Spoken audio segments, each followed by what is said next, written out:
hole. That is going to be Edward Manez. And able to tackle him as the ball carrier was coming across the line of scrimmage. So we do have it to where it will be second and around the original spot here. Second down and 11 officially. And Chris, what's your thoughts on OKC moving this ball so far?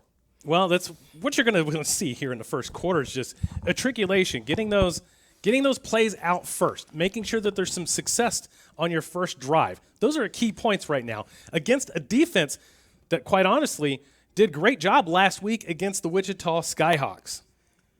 So we have Griffith taking it out, trips to the bottom of the screen, wide open receiver, and he throws behind him as it falls incomplete. Intended for number 14 for Oklahoma City, Danny Knighton. And we know if Danny Knighton gets that ball, Chris, he can run with it. Yeah, that ball was underthrown by Devin White there. Unfortunately, if he was able to get that ball just a couple yards down the field, we're looking at 6. Absolutely. And so here we go, 3rd and 11. Kevin Cox got to go back to the drawing board here to see if they can continue to keep this drive alive. They have to make it down to the 46-yard line of Joplin. As we get back to live action here, we see players coming to the huddle, and you got the Joplin defenders awaiting the next move for the boys in white and gold. So back at the 45-yard line, and they are lining up with a 4-receiver set this time. And we got a timeout. Drop back I formation. Kevin Cox is going to take a timeout, and we'll take one with him. Short timeout here. Conference championship game on the Southern Sports Network.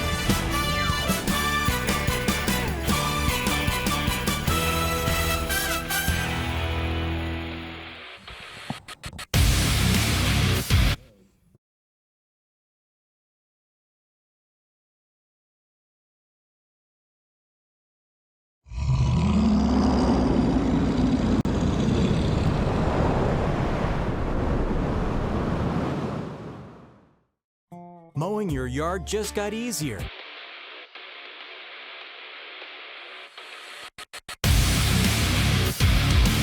Mowing your yard just got easier. TNG Power Equipment has the best Ferris mowers to get the job done, including the all-new 60-inch redesigned deck that mows up to 11 miles per hour in tall or wet conditions. And for smaller lawns, our Ferris 300S starts at just $39.99. And right now, save up to $1,000 on select Ferris models. Commercial grade to last a lifetime. TNG Power Equipment has Ferris mowers to tackle your projects.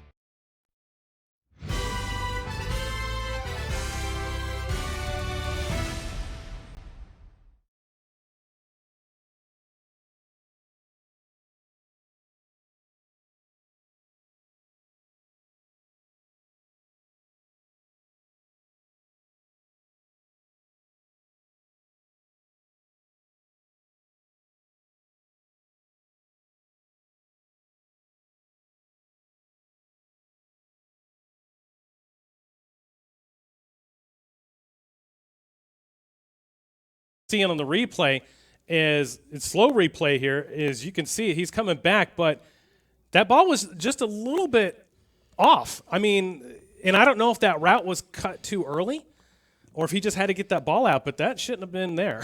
So first it's going to be 4th down now and 11. Back for Joplin, number 5, Quinnell Johnson, and number 1, we believe, would be Kendall Holmes.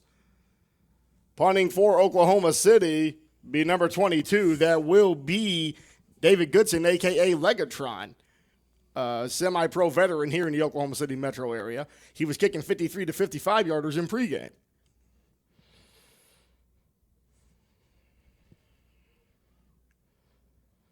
Takes the snap, Legatron lets it go, and then it drops down, and it's going to be caught at around the 14-yard line, going to try to start returning it here. Brings it all the way back, and he is dropped at around the 22-yard line. Number 5, Quinnell Johnson with that return, one of the 2 men back for Joplin, as the Crusaders offense will step onto the field for the first time tonight. Yeah, 1st and 10 for the Crusaders. Now, this is going to be key for this Crusaders offense is to get some points on the board first. Now, they're a deadly offense. I mean, they are completely deadly, as we saw in the previous weeks, but especially whenever they get into playoff situations.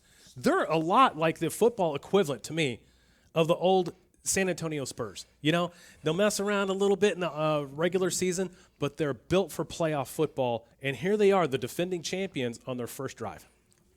Number 10, Jacob Park at starting quarterback for Joplin. We will see who he gets this ball off to. It's going to be a 4-receiver set to start the game for the Crusaders.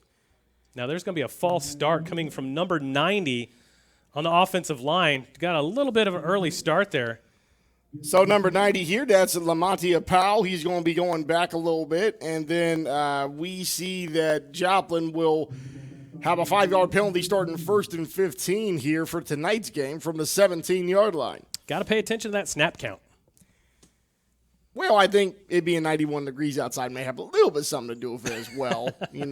People don't really play football games yet, ones with so much on the line in this kind of heat. So 4-receiver formation. Got a running back flanking the quarterback here. Takes the snap and they fumble it, nearly recovered by OKC. They're saying that they have the ball. We're waiting for a call here. It looks like Kendall Holmes is able to get that ball back, is my vision right there, my view. And he was, but boy, another end around, another missed opportunity. But man, sloppy play so far. And it's just the little mental errors early on. So you go from 1st and 10, and in the snap of 2 plays, it goes all the way down to where you're at 2nd and 21 here. So Kendall Holmes is that starting quarterback. The starting quarterback for Joplin was number 10, Jacob Park, in their last meeting, where Joplin led for most of the second half, but 2 critical pick sixes let Oklahoma City win that game by a score of 28-24. And Holmes fumbles again, but able to get this one off, goes downfield, and he's going to overthrow his intended target as the ball lands at around the 38-yard line. Yeah, he was just trying to get something off, and the early miscues right now is going to be deadly if they don't get this straightened out. Now, we saw it on both sides. Unfortunately for the Crusaders, though, they've been showing it for 3 straight plays right now. Here's a 3rd down opportunity. This is, for me, if I'm out there coaching, I'm thinking, all right, let's do something simple. Let's not do something too complicated. We know that we're probably going to have to punt the ball. There's a 70% chance that we do that now. Let's get a simple playoff, maybe a slant, maybe a 5 and out, a 10 and out, something like that. Let's get some confidence in these guys. So from the 11-yard line, the Crusaders got to make it back to the 32-yard line to keep this drive alive, their opening drive in this national semifinal in the CMFL. 4-receiver set this time. Holmes under center awaiting the snap. Takes the snap. 3-step drop. He has to scramble around because he feels the pressure driving out of the pocket here. Throws it across the field, and it's caught out around the 25-yard line. And there's a bit of a fracas there, but able to get up, and it's going to be 4th and short upcoming. Yeah, Tajon Curry, who switched from number 6 to number 9 today, was the recipient on that and almost picked him up a 1st down, but it's going to be 4th down and about 5. Tremendous effort there by Tajon Curry, and now the ball is spotted at around the 27-yard line. Remember, they got to get to the 32 in order to keep this drive alive. So, tremendous pitching catch there between Holmes and Curry, and they're going to go back out with the same 4-receiver set here.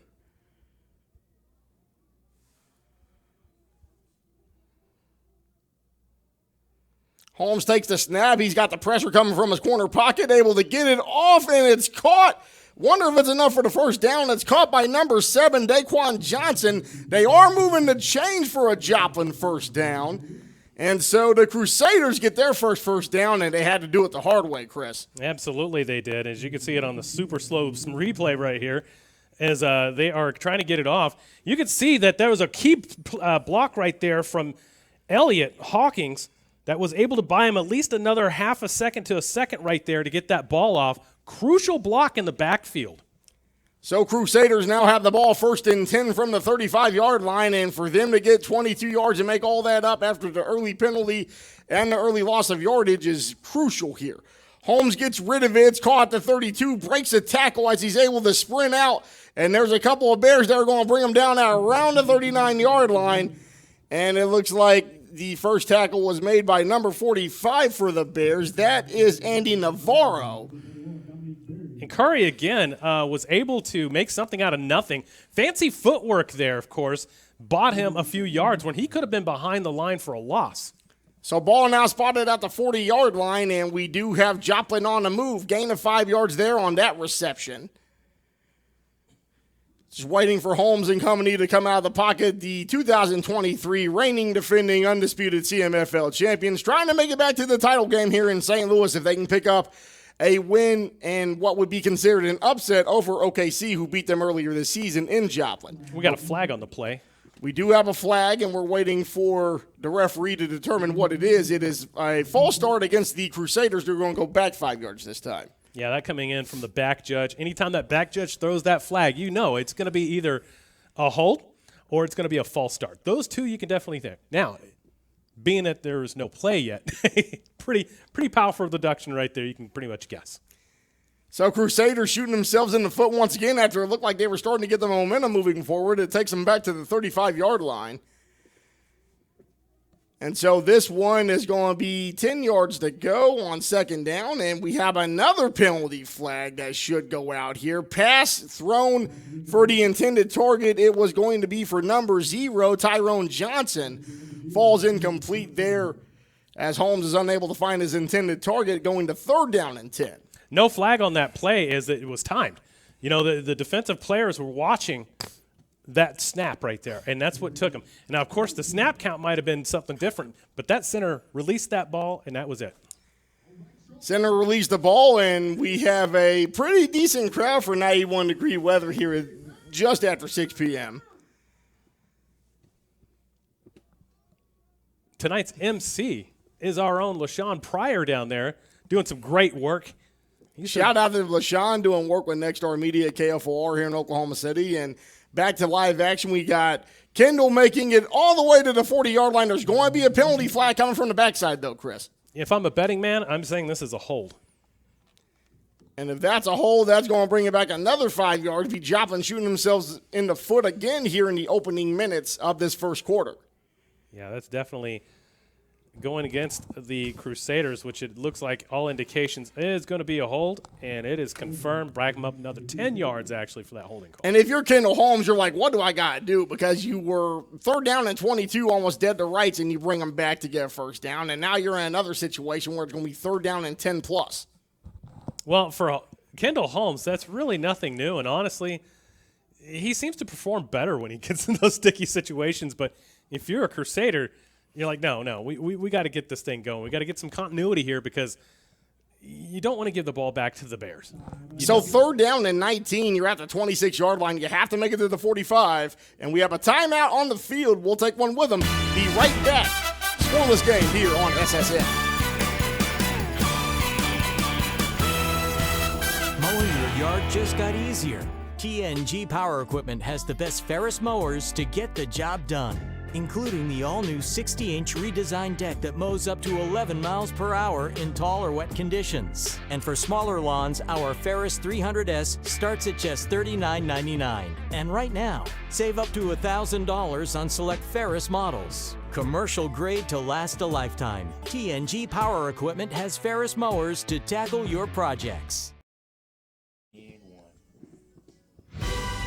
All right, ladies and gentlemen, this is the conference semifinal of the CMFL, Joplin versus Oklahoma City. Scoreless game here at Putnam City Panther Stadium. And, Chris, what do you think of the early going so far? Sloppy for the Crusaders, of course. They still have the ball, and that's one thing that the Crusaders have going for them is they're kind of greedy right now. They've got the time on their side. However, they're deep in their own territory on a 3rd down and about 20. And that's a lot of yards to make up. Now, on the other side, the Bears defense – all they have to do is kind of show up right now. Just make sure that you're not doing any blown coverage.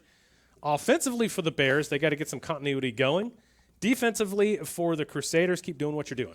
3rd and 20 from the 25-yard line. Crusaders have to get this to the 45-yard line. Kendall Holmes under center for Joplin. 4-receiver set this time as they try to get some yardage back here on a critical play for the offense. Holmes takes the snap, able to take a short drive, passes it up the middle, and it's caught just shy of the 1st down marker. That is caught by number 9, and that is Taywon Curry, and he gets it all the way down to about 4th and about 2 coming up here, Chris. Yeah, Taywon Curry, again, bailed him out. I mean, he's a great route runner, and he's fast, and he's got good hands. So those are the trifecta that you want to see out of your wide receiver. So it's fourth down and about 3. Does fourth down mean much to anything for these Crusaders? Absolutely not, as we see them rolling up. Yeah, you got to really get them off the field on all 4 downs. And Tajon Curry with that 18-yard reception. Holmes going to try to get it all back here on 4th and 2. Holmes, the signal caller here, takes the snap. He's going to try to run this one, and the Bears are saying, I don't think so. They stop him just shy in the backfield. Oklahoma City takes over. Leading tackle made by number 7 for the Bears. That's going to be, looks like Domo Terrell for Oklahoma City. And then, Chris, you've seen someone else on the tackle as well, right? Yeah, number 31, Daniel Brown was back there too. Party in the backfield for the Bears. 1st and 10 on the turnover. And that's going to be put them in a great field position at the 39-yard line for the Bears. So Oklahoma City with a critical stop here on 4th and 2. After it was 3rd and 20, excellent pitch and catch there for Curry to almost get all of it back. But it will be Garrett Griffith and this Bears offense led by Coach Kevin Cox that will get back out here at the 39-yard line. So now we have a bunch formation in the backfield, and now they're starting to split out a little bit. So going with the running game here, and not much going for that one. That's Devin White, who had 2 touchdown runs against Joplin in their first meeting, tackled by number 43 for Joplin. That is going to be Edward Menez. Not mayonnaise, but Menez. That is an N on that one. To be respected, this is a great defensive tackle right here. So he was able to plug in that hole. Great defensive move by the Joplin Crusaders. Now, for the Bears now, they're trying to triculate something here. It's kind of difficult when you have 2 quarterbacks, but they both have different things to offer. Let's see what they do here.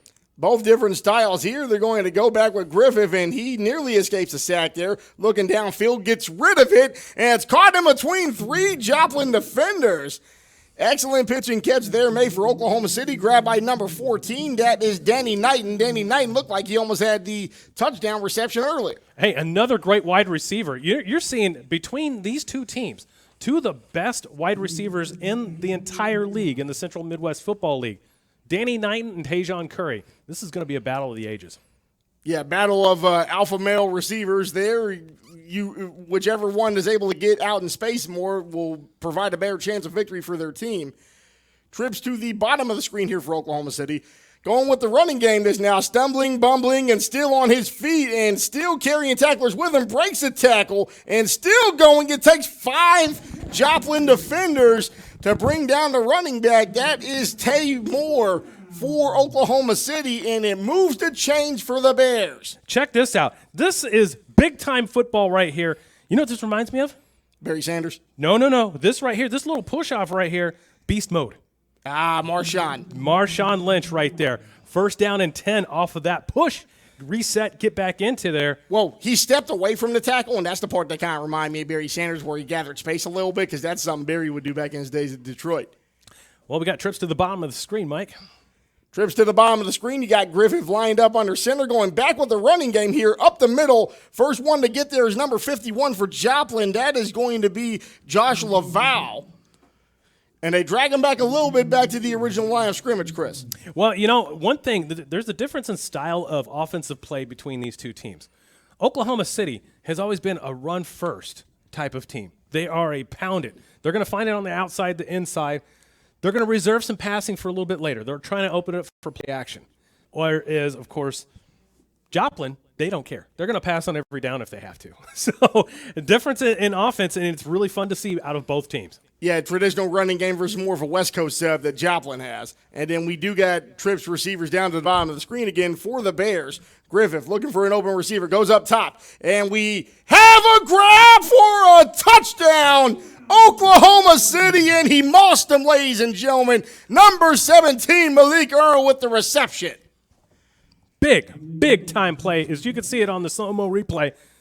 Big pocket right there, be able to see through it.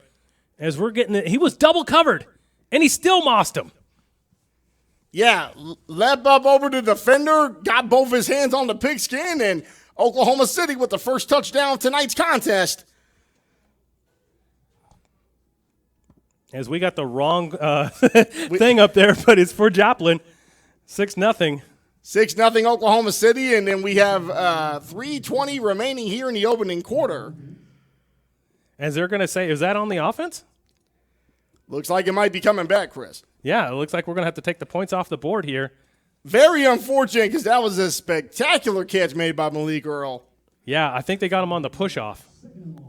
So 2nd down and long here. That's going to cost 10 yards, and we are at the 25-yard line. So tremendous catch that would have been one of the top plays of the entire season, negated as a result of a penalty here. They're going to take it. There's another flag coming back from the back judge. Joplin's clapping about it, so it looks like it's going to be against Oklahoma City again, and it is, Chris. So now they're shooting themselves in the foot after it looked like they had gotten a score just a couple of moments ago. Well, we mentioned it on the first drive for Joplin. Now it's Oklahoma City's turn for a little bit of sloppiness there. Already cost them 6 points. 6 points and a bunch of yards here as the ball is now at the 30-yard line, and they have to make it to the 5-yard line to get this 1st and goal. So a lot of real estate to go, Chris. It certainly is. Looks like you got 4 wide here. We got another stoppage at play. So we're waiting for the referees to see what they're going to come up with this time. Be a good time to hit the Jeopardy music if I was playing, doing the PA announcing. They're trying to get the box score to say 2nd down as opposed to 3rd down. So once again, when you're doing 91-degree heat, anything can happen, and electrical systems can malfunction because they're used to it being about 25 degrees cooler than what it is right now. Yeah, we were blessed to have cooler weather in the past couple of weeks, and now Mother Nature's decided to go ahead and turn up the heat a little bit for us. Yeah, it went from the 80s, and now it's 90, and then I think come Monday or Tuesday, they're talking about it's going to be in the 100s. I'm not a big fan of that. I'm not either. They can move that somewhere to where they ain't used to the heat, like, I don't know, downtown L.A. or something. Yeah. But here we go, 4-receiver set, and then we got Griffith moving out. Looking for an intended target. There's a flag on the field. It falls incomplete. We're going to see what they call this one on as the flag is down at the 36-yard line. Yeah, this is going to be holding against the Bears. That's going to back them up even further. So you went from a potential 6 points, first points of the day, and great field position. Now you're getting to get the ball at almost about the same spot that you started from.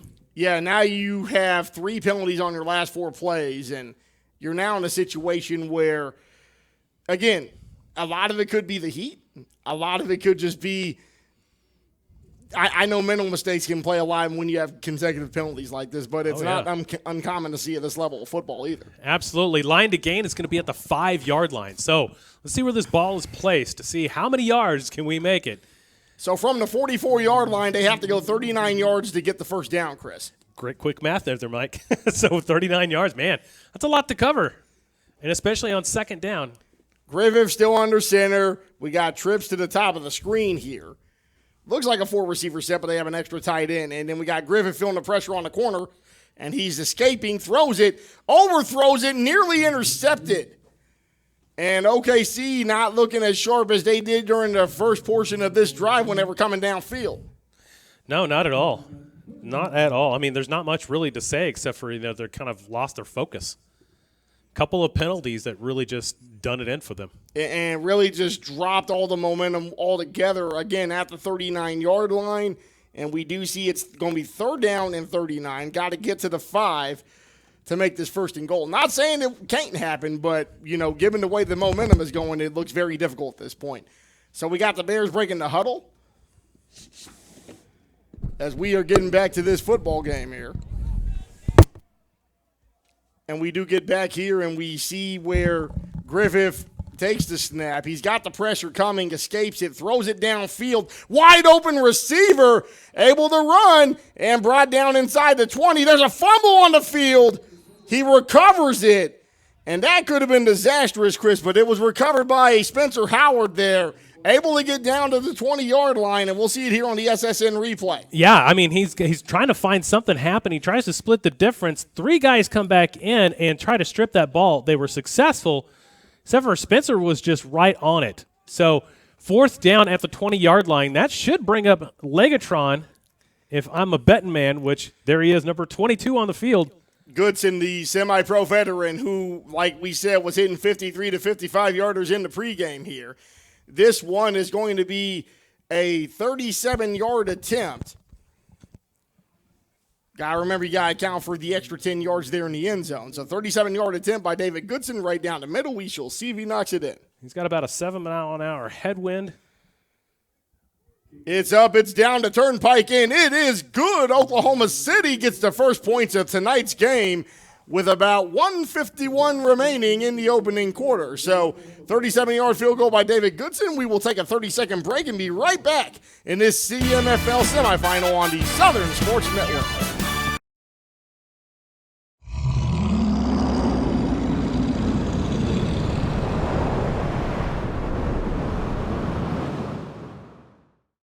Mowing your yard just got easier. TNG Power Equipment has the best Ferris mowers to get the job done, including the all-new 60-inch redesigned deck that mows up to 11 miles per hour in tall or wet conditions. And for smaller lawns, our Ferris 300S starts at just $39.99. And right now, save up to $1,000 on select Ferris models. Commercial grade to last a lifetime. TNG Power Equipment has Ferris mowers to tackle your projects.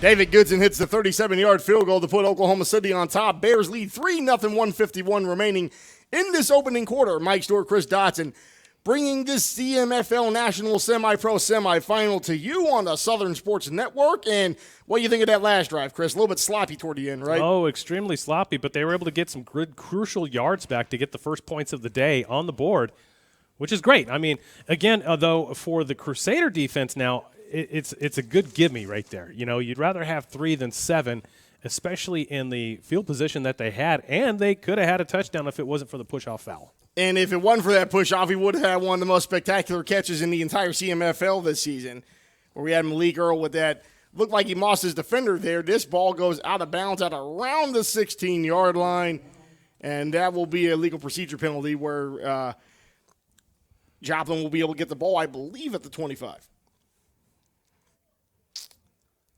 We'll see where they're going to spot this ball. Should be at about the 30-yard line, if I'm not mistaken, maybe even the 40. Because we are playing with NFL rules for this season. It looks like they are going to place the ball at the 40-yard line first. And 10 for Joplin. They're going to take it at the 3 hash right in the middle of the field. Good field position. I mean, honestly, it's better than a run back most of the time. So yeah. So if you can get the illegal procedure penalty, you take that whenever you can, and we will have Kendall Holmes back under center for the Crusaders. And again, Joplin has similar drive the last time they were out. Started off red hot and then turned ice cold. So we will see what they do here for receiver set as Holmes is under center for the Crusaders. Takes a snap. They're going run game this time right up the middle as he goes up against 3 Oklahoma City defenders. Yeah, Elliott Hawkins, big body back. He's still got some good speed on him, but, hey, he's almost like a big fullback halfback. If you need 3 yards, give it to him. If you need 8 yards, give him 3 yards. And right now on that last play, he got 4 yards as it's 2nd and 6 here from the 44.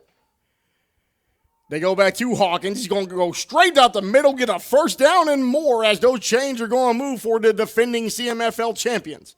Great draw play right there by him, as we're going to see it on the replay again. And I said, you know, he'll give you a good 3 yards, and then occasionally he'll get you 8 too. And here we are. So ball now spotted at the 47-yard line, so able to get that down in Oklahoma City territory. Going back to Hawkins for a 3rd consecutive run here. He's going to get brought down. Going to take a couple of Bears to do it. Looks like number 31 for Oklahoma City was there on the tackle. That is Keith Cox, and number 49, Josiah Woodard here for the Bears. That's a gain of about 5, Chris, and they're just going to keep pounding the rock to Hawkins, it looks like. It looks like they're going back to the Oklahoma City Bears type of scenario where we're handing the rock off and getting ready for play action. As Oklahoma City's kind of pushing in. They go back to Hawkins, and he's met in the backfield this time. The first one to meet him is going to be 31. Yeah, and there we go. And then it's a good tackle for the Bears, able to get him up and trying to make the most of that jersey number, but it's kind of crumpled in front. So yeah, Daniel Brown, great chance to get in the backfield, and So it was number 92 who got back there. Jamarcus McGee was the one who met with Hawkins in the backfield, so he's responsible for the hit. We have a timeout on the field. No, that was a penalty, actually. That was offsides against the Bears, actually. So they might have taken a timeout, but they're going to be – that was encroachment, so it's going to be 5-yard gain for the Joplin Crusaders. We'll keep it here as both teams are expected to take a short timeout before we get back to action. Yeah, and it looks like they're going to give them first down yardage on that play, so 1st and 10 for the Crusaders.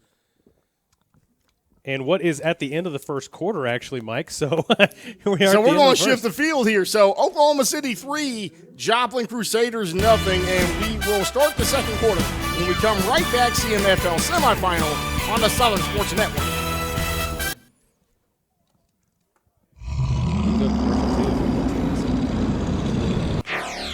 There you go.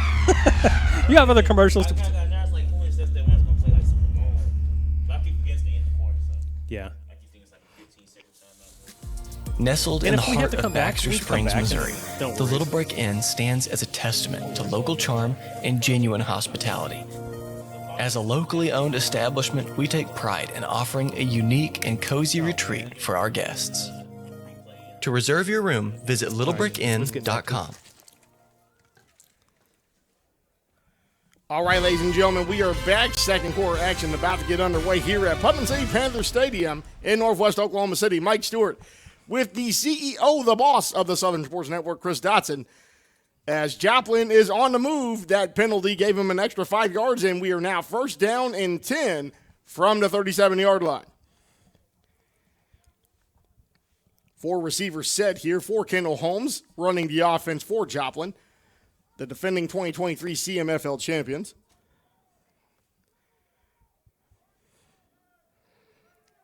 Man in motion out of the backfield. Holmes, under center, gets rid of it, fires it downfield, and it doesn't hit his intended target. That was going to be the running back there if he could get to it, number 3, Charles West. Yeah, that play was broken up by number 10, Adias McDonald. Or excuse me, Tyrese Cookies. Tyrese Cookies, Douglas. Sorry, you can have 2 of the same number playing different positions on the other side, but Cookies got the ball and got a nice tip. And so now we have, looks like the change being moved here. So Cookies tried to take the cookies, and while he wasn't successful with that, he did get a stoppage. And now we are trying to see what they're doing here with the field position. Yeah, because they screwed up. We came back to it. They still had them going on the wrong side. So it's confusing. I know everybody's confusing right now. And the clock didn't even start. So it makes you wonder if it was a free play, and technically it was, but now they're having to reorganize the field positioning, and the Bears are going to use this for a free timeout. Well, today is Amateur Hour, brought to you by RealtyMartUSA.com. Check them out for your best real estate agency in Oklahoma, Arkansas, and Missouri. And for any commercial real estate, for any rural real estate, for any residential real estate, you can check them out, RealtyMart-USA.com. As we get set to go back in here, but boy, it's been sloppy on both sides of the ball. Now on the third side of the ball, the referees. Yeah, so you have 2 teams playing to make it to St. Louis for this championship game. And, apparently we can't tell which side of I-35 we're on at this moment. Now we're heading east now, in an easterly direction. So Joplin with the ball. This is going to be a 4th down and 10. They have to get to the – It's only 2nd down and 10, Mike. Okay, well, they had the 4 on the stick, so they just fixed it. All right, so thrown downfield, fumbled, and he gets into the end zone for a Joplin Crusader touchdown. Oh, my. You want to talk about mossing people. Tajon Curry able to juggle it and bring it into the end zone on the SSN replay. Wow, amazing. Throws it downfield. Looks like it's initially broken up, and he's able to haul the ball in and cross into the end zone. First touchdown of the evening for the defending champs. Mike, that's got to be the best play of the year, the best pass combo of the year so far. We thought it was on that previous drive with OKC. we're seeing just amazing play out there right now from the wide receivers. Well, everybody trying to make them play to try to get to St. Louis next week, and right now the Crusaders take their first lead of the game here. He had that ball underthrown. It looked like it was going to be intercepted just for a moment there, and then Curry said, nope, it's all mine. See ya. Goodbye. I know I got it, ladies and gentlemen, and here we go. It's going to be Holmes takes the snap, able to scramble, get away from 3 Bears, and able to get the helmet knocked off, hangs on to the ball for 2 points as Joplin is able to extend their lead by a score of 8-3. Charles West with the catch on that reception, even though he wasn't able to hang on to his headpiece there. Well, that is just amazing. I thought the football came out for just a second, but no, it was the head. So here we are. Man, what a game so far that we've seen. 8-3, 5-point game so far here in the second quarter. What more could you ask for, Mike? Well, 14:46 remaining. I mean, that was the first or second play from scrimmage here to start the second quarter, and now you got Coach Cox looking underneath the 8 ball here. Yeah, I mean, this is kind of unfamiliar territory so far. I mean, there hasn't been too many games that they've been down. I mean, even early. So, wow, we're going to see what kind of action is going to happen here for kind of very similar to that first game. They were trading blows in the first half, and then Joplin had the lead for most of the second half, and then it was 2 crucial pick sixes in that game that gave the game to Oklahoma City in Missouri.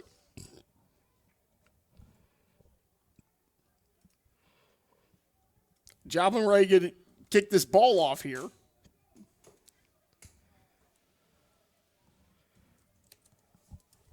But, man, what good play recognition that was for both drives right there. I mean, just my goodness. Yeah, it's an excellent reception from Curry because it looked like it was going to be broken up by the defender and then able to juggle the ball into his hands and just cross into the end zone for the first touchdown of tonight's game. 14:46 remaining.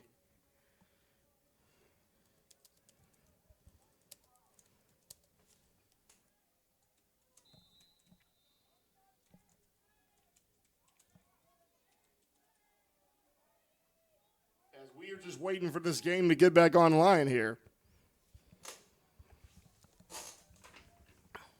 Everything is set and ready to go. Kick is up and good. As it goes down to around the 15-yard line, that's where Oklahoma City will try to take this ball back. Still on his feet and eventually brought down by number 33 for Joplin. That is going to be Devontae Scott with the tackle on special teams. Yeah, there's a flag on the play, and it looks like it's going to be going against the Bears on that one. And to note real quick, the Bears could have let that ball go, and they would have had it at the 40-yard line. But it looked like he wanted to, make some Sports Center highlight tonight, and it's going to cost him valuable field position now, especially with that penalty. So now they're officially going to spot this ball. It was going to be inside the 25-yard line, but now they're bringing it back even further, just waiting for an official spot from the referees here.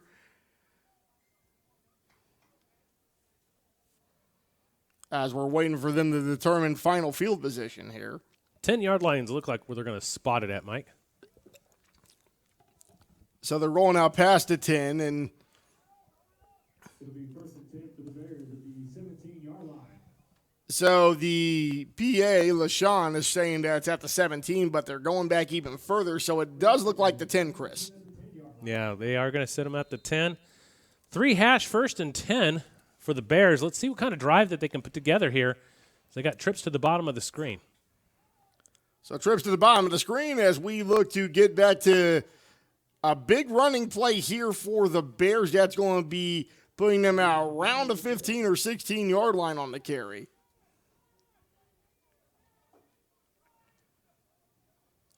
So now that must have been a personal foul because they've got the sticks lined up at the 35-yard line for the line to gain. About a 6-yard play on that one. So that's going to be a lot of ground to cover, Mike. 35-yard line is where they got to go and get the first down. And at this point, if you're the Bears, everything's just starting to go into a backward scramble for you. Now, looks like they had another miscalculation here from the sticks. They didn't get them set, so they just got to get to the 20. So, again, semi-pro, you can tell that this is semi-pro because of referees not knowing the field positioning and just trying to determine what's going on with the yard markers, and it can all look bad at a moment's notice. But back to live action here. This goes to the 19-yard line. Reception was made by number 17 for the Oklahoma City Bears. That's going to be Malik Earl. Yeah, Malik Earl almost got it. A great screen pass to pick him up some more vital yards. Third and very manageable right now. So third and a yard. They just got to hit the 20-yard line to keep this drive going. And, yeah, hopefully we won't have to worry about any late procedures with yardsticks or field positioning at this point, Chris. No, hopefully not. We'll see how this game goes. It's kind of started off sloppy. So they're going to go back to the running game here. First down and more. First one to get to him is number 31 for Joplin. That tackle was made by Terrell Crawford. Run made by Adias McDonald, who is the running back for the Bears, that get this down to around the 27-yard line where the Bears will start their new set of downs. Well, that's exactly what you want to get right now. Just get some good positive plays, pick up some first downs, get the continuity going. So getting the continuity going here, and after getting that last first down, McDonald and company will try to extend this drive down by 5 points. Danny Knighton is at the bottom of your screen. So they go back to McDonald, and McDonald gets hit by number 21 for Joplin. That is going to be Tevin Gibson, but not before he's able to get at least 6 or 7 yards on that one, Chris. Yeah, Gibson he's a returned veteran on this defense. Great defensive play in open field right here to make sure you get the tackle and not get that first down. So ball officially spotted at the 33-yard line here for Oklahoma City. Going to try to get weather updates here, see if we're in the 80s now. It don't feel like it. It really don't, but right now we're at 89 degrees, and so we've lost 1 degree even though it's almost coming up on 7 o'clock here locally. So passing downfield deep, wide open receiver escapes his hands. It falls incomplete. That was going to be intended for Spencer Howard, and that would have been 6. Oh, man, we see that on replay. It's just a tad off, maybe a yard and a half off, and it would have been a dime, and it definitely would have been 6 right there. He had his man beat. Yeah, he had the afterburners turned on, but, yeah, it just fell shy. Slight miscommunication between quarterback and receiver there. And now we got third down and 5 upcoming. They have to make it to the 38-yard line to keep this drive alive. Yeah, they definitely need to pick up this first down. That should be the first thing that they're thinking of right now is just routes to get them underneath. Possibility of maybe a run in this case. It just depends on what your formation set. It's going to be kind of a twins to the top of the screen. Griffith with the ball. He's going to go back to McDonald. McDonald escapes around and gets on his feet, gets enough for the first down, but there's a penalty flag afterward. Looks like the first man to tackle him for Joplin was number 5, Jordan Smith. And that's going to be another hold, actually, on the upside. See the top of your screen here. Actually, that was the previous play. So, correction, that was Sam Sturgis. Again, we do have multiple players wearing the same number. So, it was Sturgis with the tackle there for Joplin. No, Sam's actually on the sideline. He's not playing right now. So we got another player that's out there. So, it's – okay, so we believe it may have been Quinnell Johnson because he's the one listed as the defensive back. So they got 3 guys playing number 5 for Joplin. Yeah, and I talked to Coach Sturgis about that today. He mentioned that, there's been a lot of ripped jerseys this year, and so they've been trying to make sure that everybody's got a number, what have you not. So sometimes you've got duplicates just because of the play, especially on the line. So it's going to be third down and about 11 at about the 28-yard line. So 27. from the 27, they have to make it to the 38-yard line, 11 yards here, as we will see Oklahoma City go back to work. Griffith gets rid of it, able to go downfield. Wide open receiver, but it's overthrown. He's trying to call for the flag, won't get it. That is number 14. Danny Knighton. The intended target, and he is not going to get the flag that he wanted. No, that's going to bring up fourth down. They're going to have to punt this ball away. It's hard to get momentum in this whenever you've got penalties that are just drive killers. And that's been kind of the crux for both of these teams so far today is just you got to get the penalties under control. In a lengthy second quarter here as we have hit the 10:51 mark, and so the game continues onward, but when you keep putting it in the air like this, it's going to slow the clock down a lot. Oh, yeah. It makes for a long game. So as we get back to live action here, we do have two men back for Joplin. Looks like it's number 9 and number 1. So Kendall Holmes, along with Tajon Curry, who had that spectacular touchdown. He grabs the ball at the 15. He's going to start back here, crosses the 30 down to the 33-yard line, this Curry. And that is where the field position will begin for the Crusaders as we are at the 10:39 mark here before we go to halftime. Yeah, this is going to be a crucial defensive moment here for the Bears. The Bears are going to have to stop what's been really an electric offense all season long from these Crusaders. And if you're the Crusaders, just keep the pedal to the floor. That's all you got to do. Well, and then the other thing, you have to avoid turnovers because if we remember in that first matchup during the regular season, Joplin was leading the entire second half until it was 2 pick sixes in a span of a minute that flipped the game on top of its head. Yeah, it certainly did. So Holmes under center. They have the ball at officially the 34-yard line is where this drive will begin for the Crusaders. Takes the ball. They go back to their running back. He's able to get a couple of yards on that one. Looks like the first man to kick in the door there for the Bears to tackle him was going to be number 6, and that is Devin Colbert Sr. Yeah, Hawkins might have given him a couple of grass blades on that run. Not much to go off of. It looks like they were kind of setting it up just like they did the last drive where they had a lot of success on that run game. So a lot of success on the run game and really not much going for Joplin on that one as it is still back at the original line of scrimmage at the 34-yard line.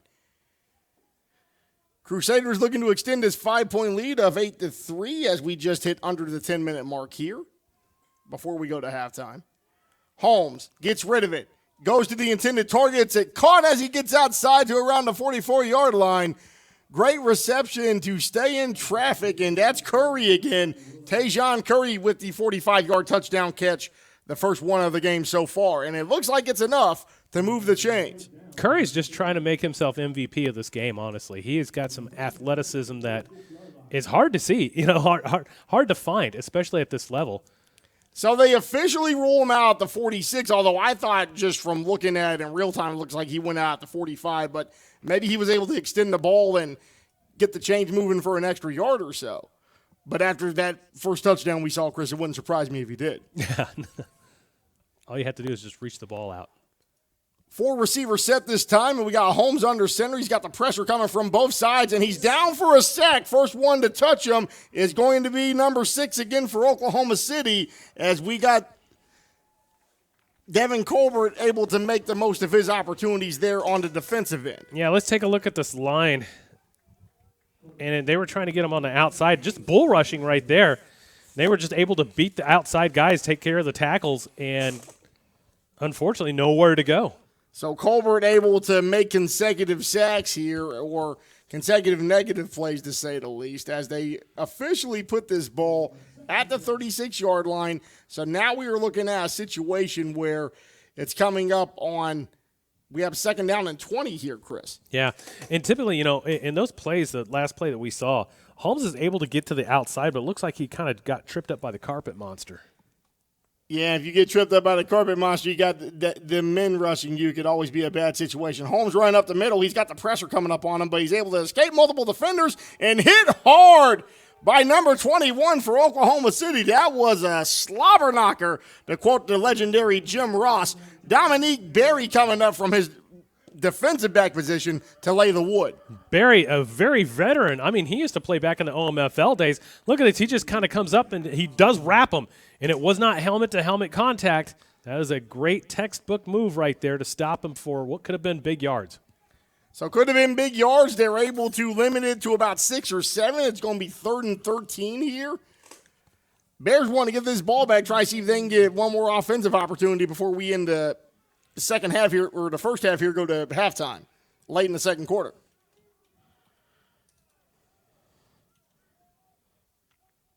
Takes the snap. Holmes looking, throws it downfield, and he gets too high. It's intercepted.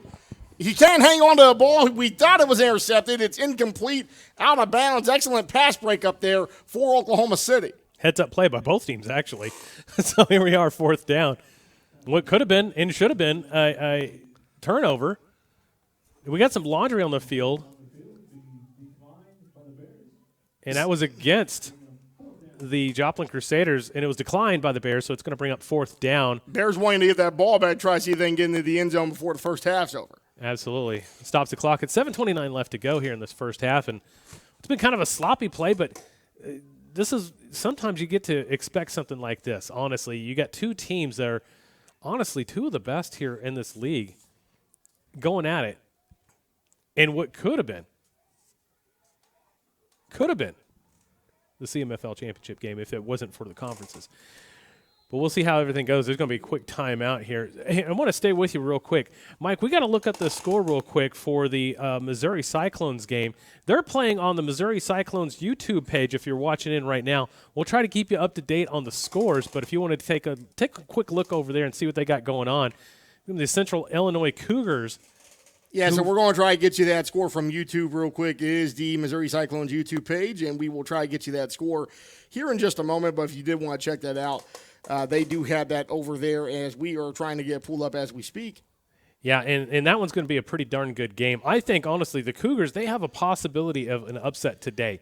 They've got a really good defense on the field right now. And third quarter action right now. Cyclones leading the Cougars by a score of 7-6. So a very low-scoring defensive effort there as we see the Cyclones up by a point, and you can go check that out. It is a live stream happening from the Missouri Cyclones YouTube channel. They are looking to try to make it to St. Louis if they can hold on with this win over Central Illinois.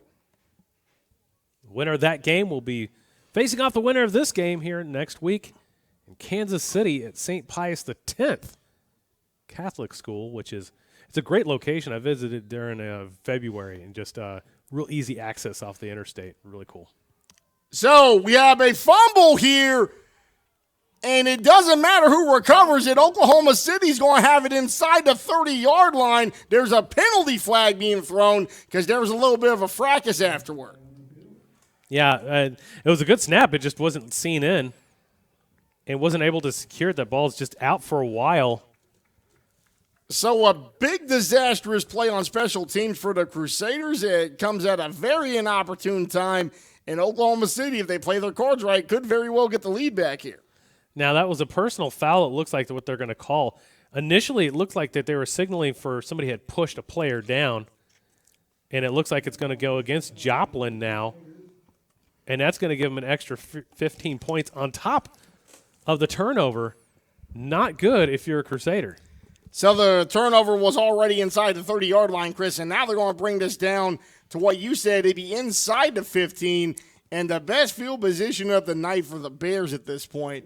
And if you can't score off this, then that could be a very bad omen for the rest of the game for Oklahoma City. Ball's at the 12-yard line, and if you are Joplin, you got to buckle up on defense right now. You definitely have to. You definitely have to want to watch for the run, contain the run.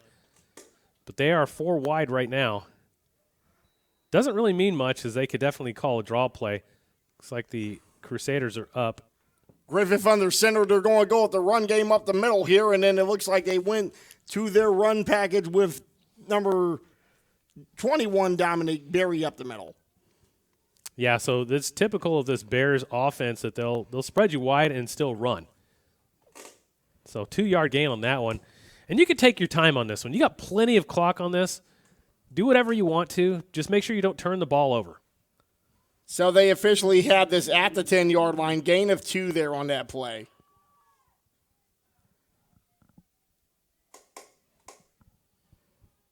Griffith takes the snap. Pressure coming. Throws it to his intended receiver. He's going to run this one all the way outside, inside the 5-yard line down to the 4. Of course, that's Spencer Howard. They can get a first down without getting a touchdown if they're able to get to the 1-yard line. Or the 2-yard line, correction. So they have 3rd and 2 from the 4. Yeah, they were way off of Howard. They weren't pressing at all.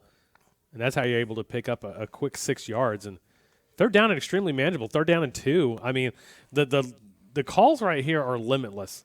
But knowing the Bears, I want to go say they're going to run this one right up the gut. I would think they would run. Coach Cox would relish the opportunity to get an extra 4 downs to wear out that defense while he can. And to wear down some clock, too.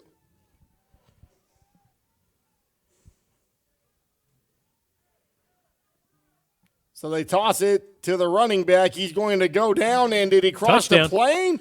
We're waiting for a call here. Oh, no, they got it at the 1. It looked Never like he put made his it in. arms up. He never put his arms up. They went to Mishler. Mishler got it down to the 1, and Oklahoma City will have 4 opportunities to take the lead here as we hit the 6:10 mark remaining in quarter number 2. So Mishler with the punishment there, and then it's going to be first and goal from the 1. I would expect them to put Devin White back under center, Chris. Oh, yeah, I would. I mean, he's almost like the Belldozer from back in the day in OU. Yeah. You got to get that running play off. So from the 1 here, and they are bringing Devin White back in. He did have 2 rushing touchdowns, 1 from the goal line in the regular season meeting in Joplin. They go back to Mishler. Mishler hit immediately, and he probably lost a yard or 2. Yeah, Joplin did a great job at reading this. They had the box stacked with 9. There was no question what they're going to do, and they read it really well. They overloaded the box on the bottom side, but they were able to capitalize on a mismatch on the line where they didn't get all their blocks off, and 21 comes right back in. Great stop. And they were trying to say that they had the football, but you can't fool a blind man, because Ray Charles would have said that's still OKC football at that point. But, great effort for these Crusaders to be able to get the stop there. They still have it on the 1. I could have swore he would have been stopped at like the 3 or the 4 there, Chris. Yeah, and the clock stopped, which I'm a little concerned why. They didn't call it. And I'm concerned why it isn't at the 3 or the 4 instead of the 1. But here we go. They go with White. He's going to run it, and he's going to cross into the end zone. Touchdown, Oklahoma City. So Bears take the lead, retake the lead after they went up. First touchdown of the game from 1 yard out for Devin White. 5:23 remaining here before we go to halftime. Great run up the middle. I mean, you get that package in there. That's all she wrote. All you need is a one good block, being able to get that separation through the gap, and touchdown. Now it's a 1-point game here. So 5:23 remaining before we go to halftime, and I do kind of wonder about when Mishler got hit in the backfield, because from looking at live, it looked like a loss of 2 or 3. Yeah, it did. He must have sprung his body, running backwards as well. As you see on super slow-mo replay here. And this is a touchdown replay. Sorry, here we go. So we got Legatron David Goodson. He's going to be going here with the 32-yard extra point. And this would put Oklahoma City up by a score of 10-8.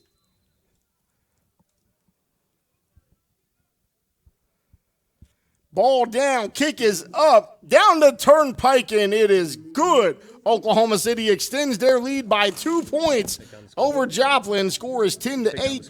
5:23 remaining in this first half. We'll take a short break and be right back. This is the conference championship game for the CMFL on the Southern Sports Network.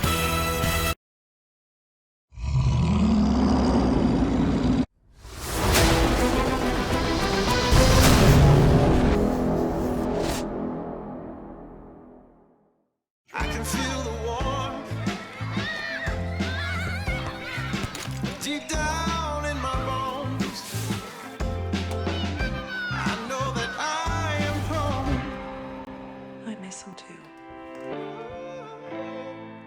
Love brings us here. Together's where we all belong. You're my home. My home.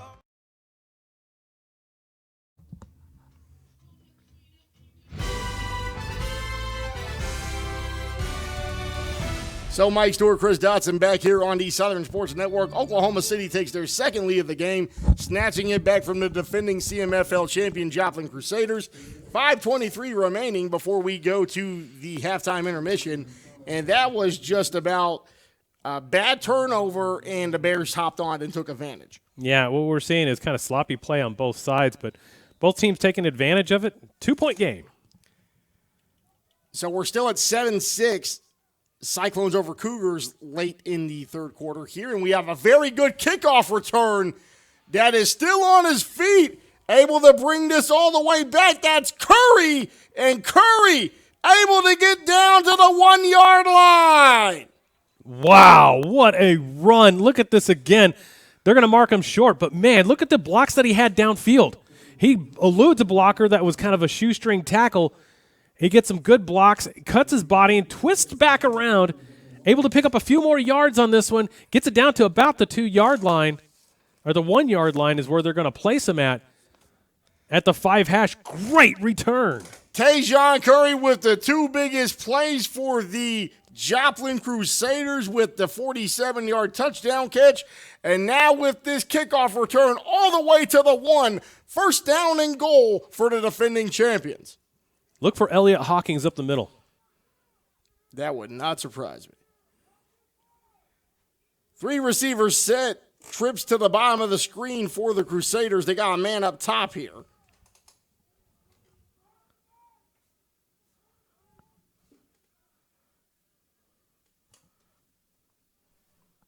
So going with the running game up the middle, and you called it right down the turnpike there, Chris. Touchdown, Joplin. Yeah, I mean, all you have to do is hand it off to the big body guy. Number 90 actually gets a good block on this one, as you'll see on the slow-mo replay. He's indicating to number 11, watch this. 93 gets set, but 90 is the one you're going to watch here. He gets that block, and he actually takes 2 down. That opens it up for the middle in the A-gap. And they're going to go for 2 now. Yeah, they want to extend this to a full lead that will make it a score of 16-10. It's a 2-point conversion attempt coming up here for Joplin. So they go back to Hawkins, and Hawkins is denied this time. No good on the 2-point conversion. But now we have 3 plays later, and 4:39 remaining. We have the defending CMFL champions back on top against Oklahoma City. Yeah, here we go again. This is what we're talking about. This last game that they played against each other was tight until the end. Should you expect anything different? Absolutely not. 4-point game here in the second. We get to halftime, boy. This is going to be kind of fun to kind of prognosticate of what's going to happen here in the second half. Will it mimic this last game, or will the Joplin Crusaders finally come over those late game blues and advance on to another championship game, this time in Kansas City? Well, let's talk about that first game, Chris, because I did take time to watch it before it got started. And so the way the first half went was absolutely nuts. You had Jacob Park to Tajon Curry from 5 yards out. That was the first touchdown of the game. No, Jacob Park hasn't played all season long. Well, who was number 10 for? Well, that was Kendall Holmes actually playing that game. I mean, he had a change of number, so it was Holmes playing all season long. So Holmes was in Park's jersey is what it was. So yes. Holmes had those touchdowns. So Holmes found Curry from 5 yards out. That made it 6-0 at the 4:16 mark. Devin White had 11-yard quarterback keeper. This is very much deja vu, Chris, because then you had Holmes find Terriel Johnson from 25 yards out, 13:23 left in the second quarter. Then Mishler scored. OKC was on top 14-12. And then Holmes found Charles West from 22 yards out to make it 18-14 at halftime of that first game. No one scored in the third quarter. Joplin maintained that lead of 18-14, and then that's when Holmes kind of threw the game away because Devin White scored with a goal line touchdown, 5:57 left in the game, and then Holmes threw an interception, pick 6 to Tay Moore from 33 yards out with 4:49 left. And not even a minute later, Holmes throws a 41-yard pick 6 to Jeremiah Rainey with 3:46 remaining. And that put them down by a score of 28-14. They were able to score from 6 to make it 28-21, and that was the final in that game. Well, one thing that was missing from that game that's here today, the special teams play for the Joplin Crusaders. They're winning the special teams right now. Yeah, they are dominating the special teams play today. And, yeah, so 14-10, we got 4:05 remaining here in this first half, and Oklahoma City is going to have to pull something out to get this back down and score a touchdown before they go to intermission here. Down by 4, we have 4 receivers set, trips to the bottom of your screen here for the Bears. Griffith with the ball, throws to his intended target, and then that's Spencer Howard still on his feet, and he breaks a tackle and is able to get a flag on the penalty. We'll see what happens here. Man, we got a lot of flags on this game today. I mean, more flags, more fun with 6 flags, but, man, sometimes you got to let these plays go. But I see the holding right, as you'll see back in through here on number 16, as Howard's going to take it to the outside, and that's going to back Oklahoma City up for that hold. And then you have Coach Cox out at around the 18-yard line arguing this. Coach Kevin Cox, one of the greatest semi-pro coaches in our region. Now, there was a face mask, actually, that was offsetting penalties here, so we'll replay the down. So, no harm, no foul, or two wrongs don't make it right, like the old Wyclef Jean song goes.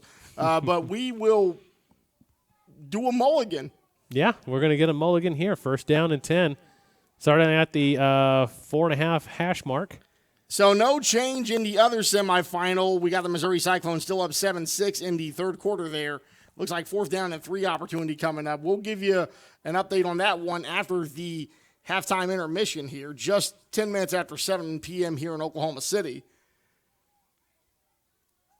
And we have a long pass down the middle, caught at around the 37-yard line, and OKC looks like they may have gotten enough to move these chains here. Yeah, it was Danny Knighton that was able to get open. 1st and 10, but yet we get another penalty, and it's going to be a false start. Excuse me. Holding. The official just couldn't make up his mind what he's going to call, so it's going to be another holding call that's going to back him up another 10. So it'll be 1st down and 20 now. So, Chris, you have to wonder, when are the referees going to let these guys play? Because for a national semifinal, this is something where on both sides of it, it's being called very ticky-tack. Yeah, I think at halftime they're going to have a talk with them and be like, listen, guys, you need to let some of this go because you're killing the speed of the game. Yeah, and it's not just for one team either. Like, both teams have suffered with penalties here. As we have a pass thrown over the middle, and that was thrown short at around the 36-yard line, falls incomplete. You have 3 Cyclones in the area as he was trying to get that off to Danny Knighton, who just wasn't in a good position there. Yeah, that was the same play called again. I mean, why not? It had great success the first time, except for this one was just underthrown. Would have had pretty similar results, too. So 3:24 here. We do have the Crusaders with a 14-10 lead over Oklahoma City, and this is going to be 2nd down and around 20 from the 11-yard line. They have to make it to the right around the 36. So from the 11, the guy get it to the 36. Crusaders showing blitz, and they back off. So they throw this here. Pass is complete. Not much going on that one. Might have gotten back to the original line of scrimmage. Yeah, so it's going to bring up 3rd down. You notice a lot of things what the Bears do offensively. It's going to be a lot of run. They run a lot of screen passes, too. I mean, they run it right up to the outside. They don't really do a whole bunch of far distances, not until the second half. They usually kind of reserve all that for the third quarter going into the fourth. Trying to empty out the playbook as the game goes on, which really makes sense because you don't want to show too much early. 2:40 remaining as the clock continues to tick down. Bears down by 4. This is going to be 3rd down and 20 here. So from the 16, they got to get to 36. Under pressure here, Griffith looking to let that go. He stays on his feet, runs to the outside, and gets maybe a couple of yards. So this is a very difficult decision. I would think you would have to punt because it's not good field position when you're still inside the 25-yard line.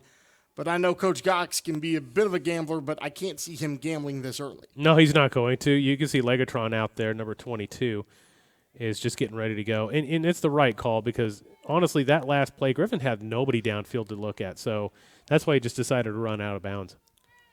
So they have to put a key on number 9 here because Curry is back deep, and he's had the 2 biggest plays of the game so far. He is the man responsible for this 4-point Joplin Crusader lead right now. And he's stationed at the 40-yard line. So if I'm the Bears, I would pay special attention to him. As he's going back deeper to around the 30-yard line, the punt is away by Legatron. He fields it at the 31. Curry is off and running. And he's got a gap, and he tried to cut back, and it was bad. And now they're going – I don't know about flag on that one, Chris. That just seems like it's a ticky-tack penalty in my opinion. Well, here's the thing is that the play when it first started should have had a flag because it was encroachment, but it wasn't called. And then now you're going to see something like that. I don't see a penalty. Yeah. It's going against, though, the Joplin Crusaders, and it's going to back them up. I didn't see I didn't see anything honestly to warrant that, but I mean, I'm not on the field. So. Yeah, and those type of flags kind of make me wonder, okay, I know the refs, they have to do their job, but at the same time, you wonder, maybe you're doing a little bit of overkill. Just in my opinion, it's just like, I didn't see anything to try to warrant a flag on that one. But, again, I think it's the heat. I mean, we're still 88 degrees outside, and it's 7:15 right now. So it's Yeah, and our air conditioner here is not working. It's malfunctioning. So we got about the same temperature in here in the booth as they do outside. Exactly. And so it's one of those things where Holmes will try to pick this back up as he's got 4 receiver set trips to the bottom of your screen here. That's going to take us to the 2-minute warning, Mike, because your score, 14-10. 14-10 Crusaders lead as they will try to take this to halftime. Conference championship game on the Southern Sports Network.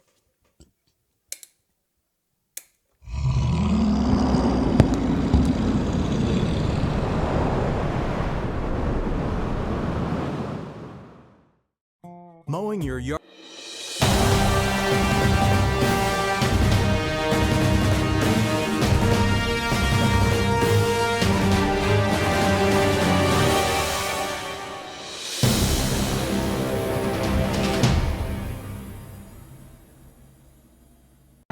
In 1851, the Cherokee ignited the lamp of learning in the wilderness. For more than a century, this has been a gathering place where minds are developed and lifelong relationships are made, where dreams find direction. Back live on the Southern Sports Network. Joplin up 14-10 over Oklahoma City in this CMFL National Semifinal. Winner will go to St. Pius X High School next week in St. Louis, Missouri to play for it all in the CMFL Championship. So we have 2 very competitive games so far. As we know, the Missouri Cyclones, last time we checked, were up 1 over Central Illinois. Holmes under center. And he's trying to escape, has to fly back deep, and that one is thrown in no man's land as it falls incomplete. Mike, guess what? Guess what, man? Another flag on the play. So we got more laundry than a laundromat. These referees are, and I'm not one to be anti-officiating ever in life, but if I just really feel like there's a lot of these flags on both sides that really didn't need to be called. Yeah. But it is what it is, so I guess they're just going to have to, button it up a little bit more and try to not make so many penalties because they're going to call them. So 153 remaining here. That penalty will temporarily benefit the Bears at the moment as it's going to be down at the 22-yard line.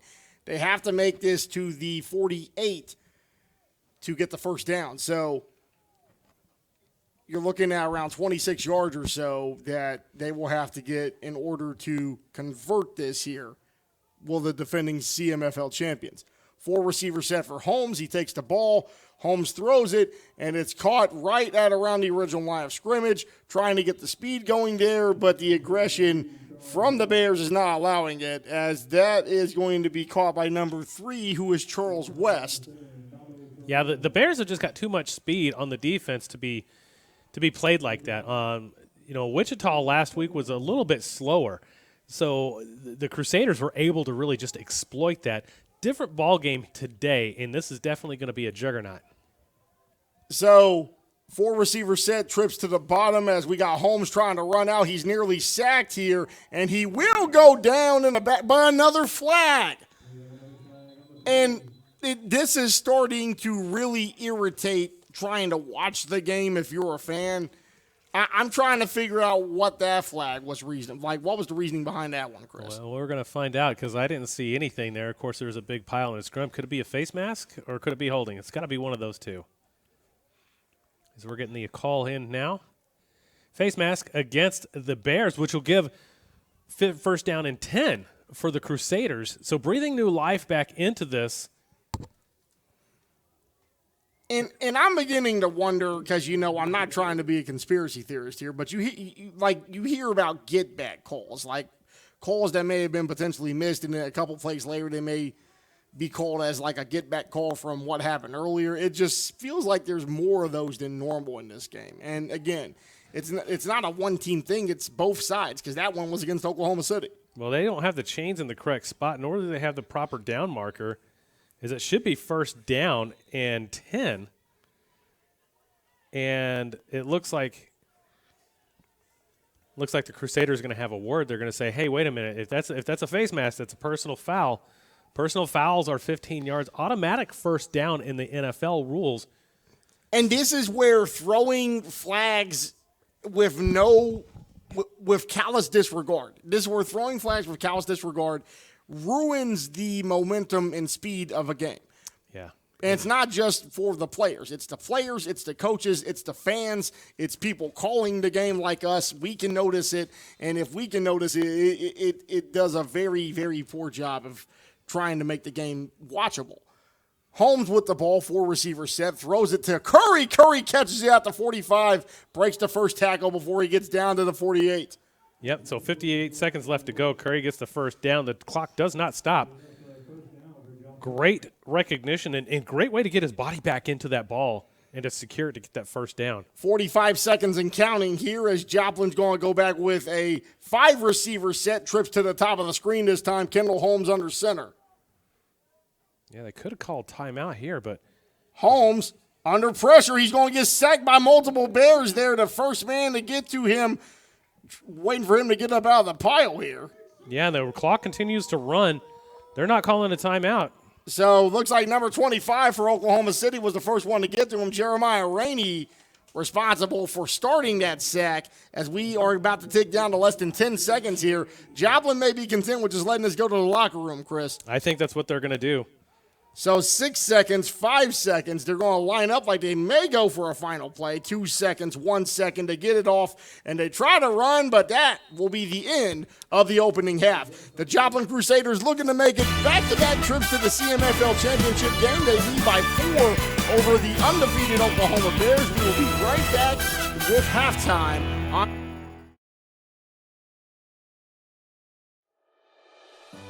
There's no place like home. Whether you live in Oklahoma, Arkansas, or Missouri, Realty Mart USA is your go-to real estate company for residential, commercial, agricultural, or land. We believe in strong connected communities and sponsor local events. Realty Mart USA, supporting our communities, supporting our future.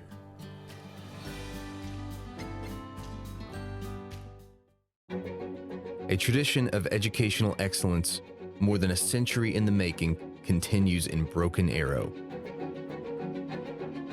Here, supportive faculty, in-demand undergraduate and graduate degrees, and affordable tuition make Northeastern State University your transfer destination.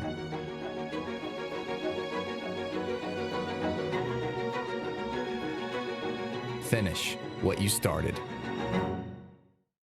Hey, Dean Blandino here, and guess what? Football season is right around the corner. And to watch the best live broadcasts in high school sports in Northeast Oklahoma, download the Southern Sports Network app. And check them out on Facebook, Instagram, and Twitter. I just did. Give them a like. It's the best broadcast in high school sports, and not just that area, in the country. Check them out.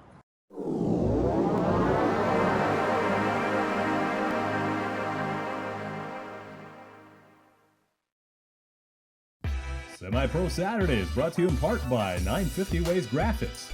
Professional graphics for players, coaches, and teams. Trust the pros at 950 Ways Graphics and look them up on Facebook at 950 Ways Graphics.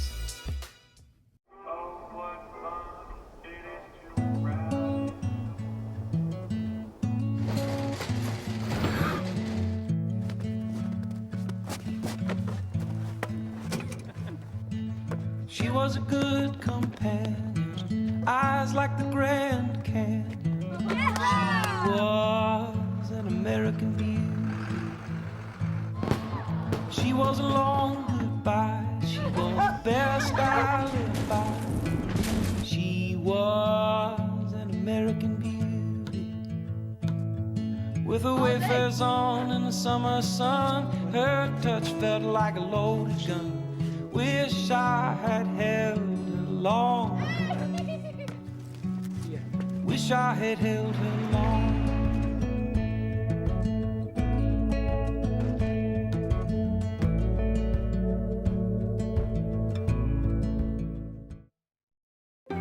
We are computer science pros, chemists and lab technicians, health professionals, mathematicians, and science educators. We are the Greg Wadley College of Science and Health Professions at Northeastern State University.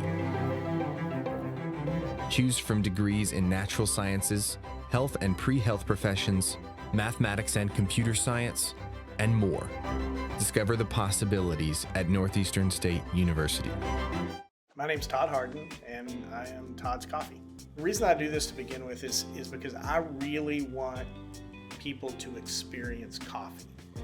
What I'm doing and what other roasters are doing as well is, we're trying to figure out what the bean is trying to tell us. My goal and my customer really is, there's probably 2 out of 10 people that could taste the difference in one of my better roasts versus an average roast. If I can make those people happy, I'm making everybody happy. And so that's kind of my philosophy when it comes to roasting. You can just go to toddscoffee.com. You can get a whole bean, or I'll grind it for you. Either way, there'll be a drop down in there that you can order it that way. So order some coffee. Things could be stranger, but I don't know how. I'm going through changes now. Spend a lifetime trying to figure it out. I'm going through changes, ripping out pages. I'm going through changes now.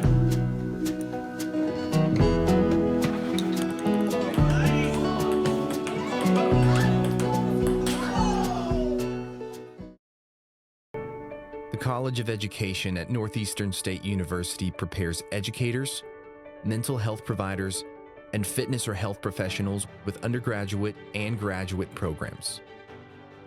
Choose from degrees in elementary, secondary education, special education, health and human performance, psychology, and more.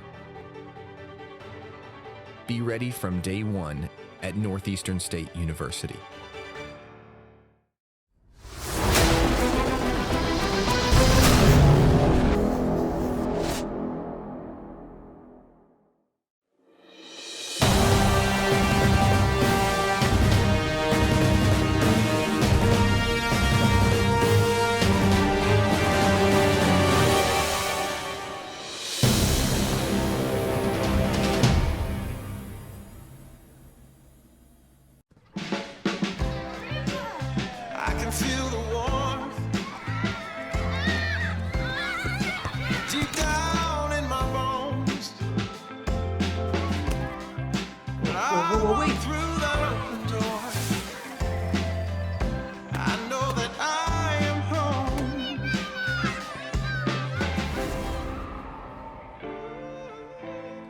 I miss him too.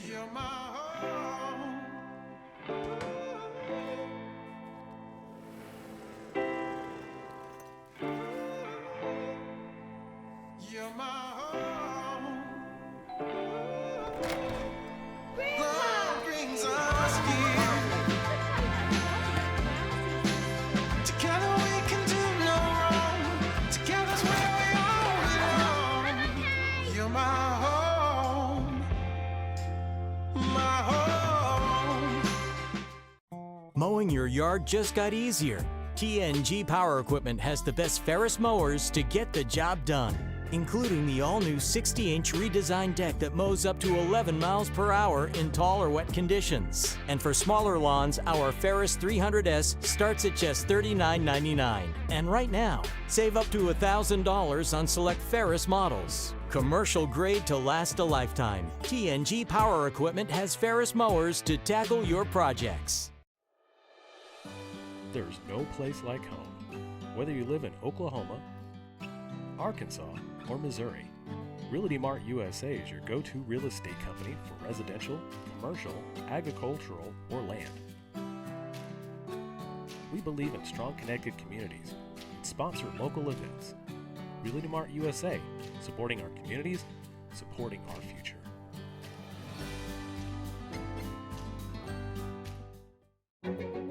A tradition of educational excellence, more than a century in the making, continues in Broken Arrow. Here, supportive faculty, in-demand undergraduate and graduate degrees, and affordable tuition make Northeastern State University your transfer destination.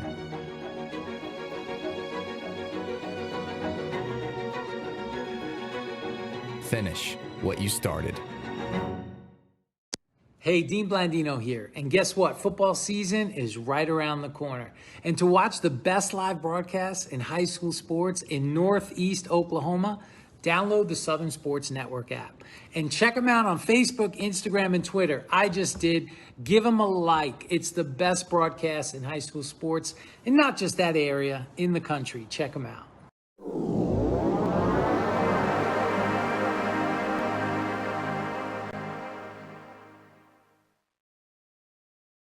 Semi-Pro Saturday is brought to you in part by 950 Ways Graphics. Professional graphics for players, coaches, and teams. Trust the pros at 950 Ways Graphics and look them up on Facebook at 950 Ways Graphics.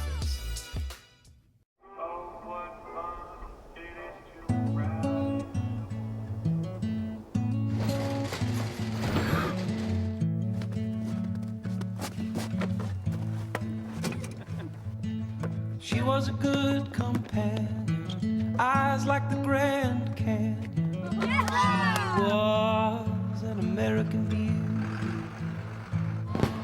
She was a long goodbye. She was the best I lived by. She was an American beauty. With her wayfarers on in the summer sun, her touch felt like a loaded gun. Wish I had held her long. Wish I had held her long.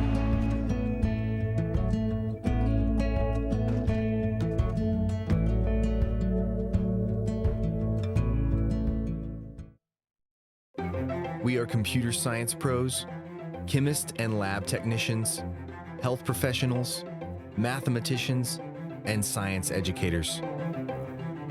We are the Greg Wadley College of Science and Health Professions at Northeastern State University. Choose from degrees in natural sciences, health and pre-health professions, mathematics and computer science, and more. Discover the possibilities at Northeastern State University. My name's Todd Harden, and I am Todd's Coffee. The reason I do this to begin with is because I really want people to experience coffee.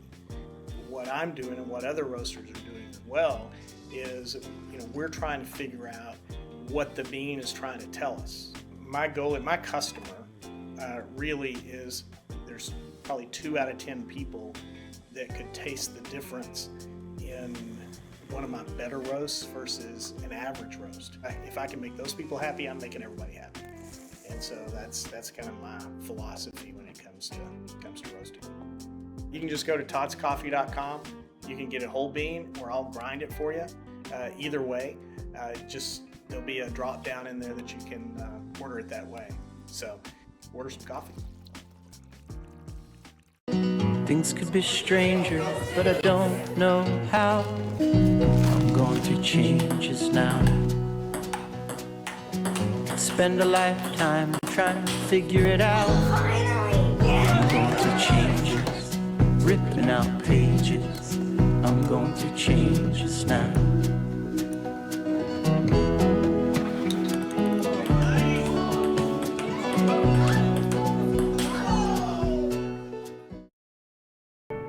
The College of Education at Northeastern State University prepares educators, mental health providers, and fitness or health professionals with undergraduate and graduate programs. Choose from degrees in elementary, secondary education, special education, health and human performance, psychology, and more. Be ready from day one at Northeastern State University.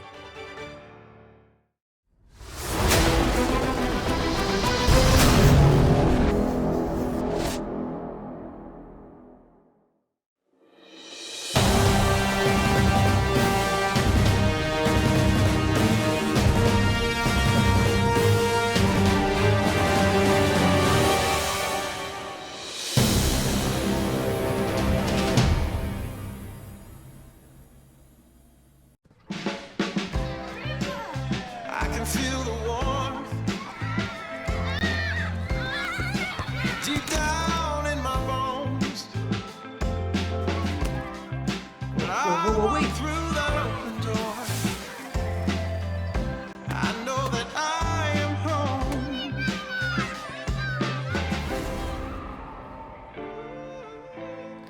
I miss him too. You're my home.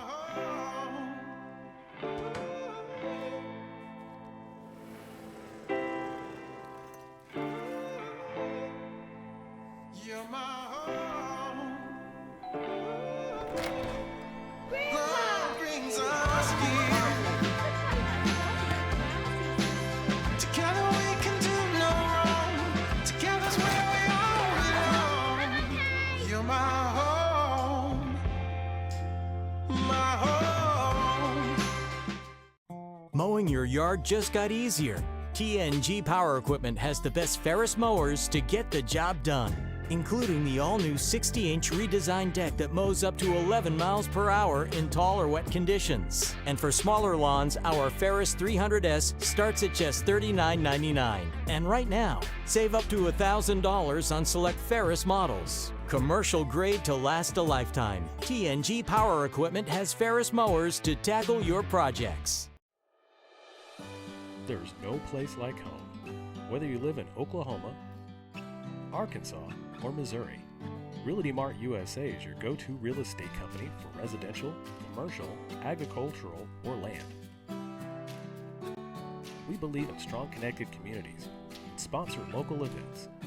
Realty Mart USA, supporting our communities, supporting our future.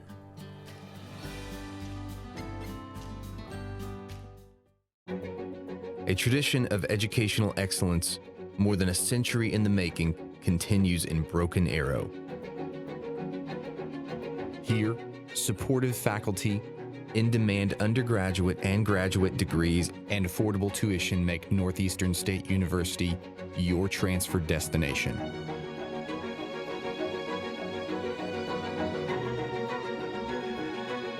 Finish what you started. Hey, Dean Blandino here. And guess what? Football season is right around the corner. And to watch the best live broadcasts in high school sports in Northeast Oklahoma, download the Southern Sports Network app. And check them out on Facebook, Instagram, and Twitter. I just did. Give them a like. It's the best broadcast in high school sports, and not just that area, in the country. Check them out.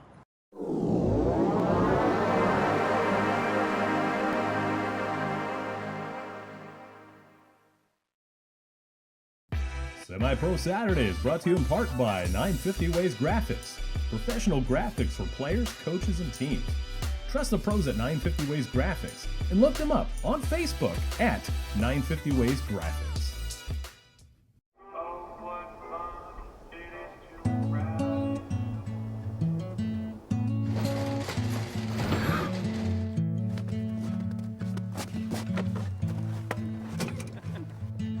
She was a good companion, eyes like the Grand Canyon.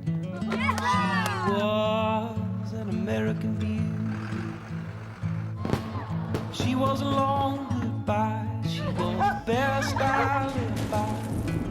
She was an American beauty. With her wafers on in the summer sun, her touch felt like a loaded gun.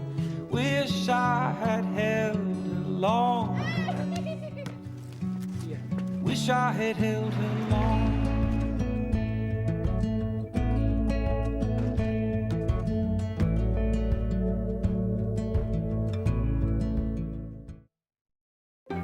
We are computer science pros, chemists and lab technicians, health professionals, mathematicians, and science educators. We are the Greg Wadley College of Science and Health Professions at Northeastern State University. Choose from degrees in natural sciences, health and pre-health professions, mathematics and computer science, and more. Discover the possibilities at Northeastern State University. My name's Todd Harden, and I am Todd's Coffee. The reason I do this to begin with is because I really want people to experience coffee. what I'm doing and what other roasters are doing as well is, we're trying to figure out what the bean is trying to tell us. My goal and my customer really is, there's probably 2 out of 10 people that could taste the difference in one of my better roasts versus an average roast. If I can make those people happy, I'm making everybody happy. And so that's kind of my philosophy when it comes to roasting. You can just go to toddscoffee.com. You can get a whole bean, or I'll grind it for you. Either way, there'll be a drop down in there that you can order it that way.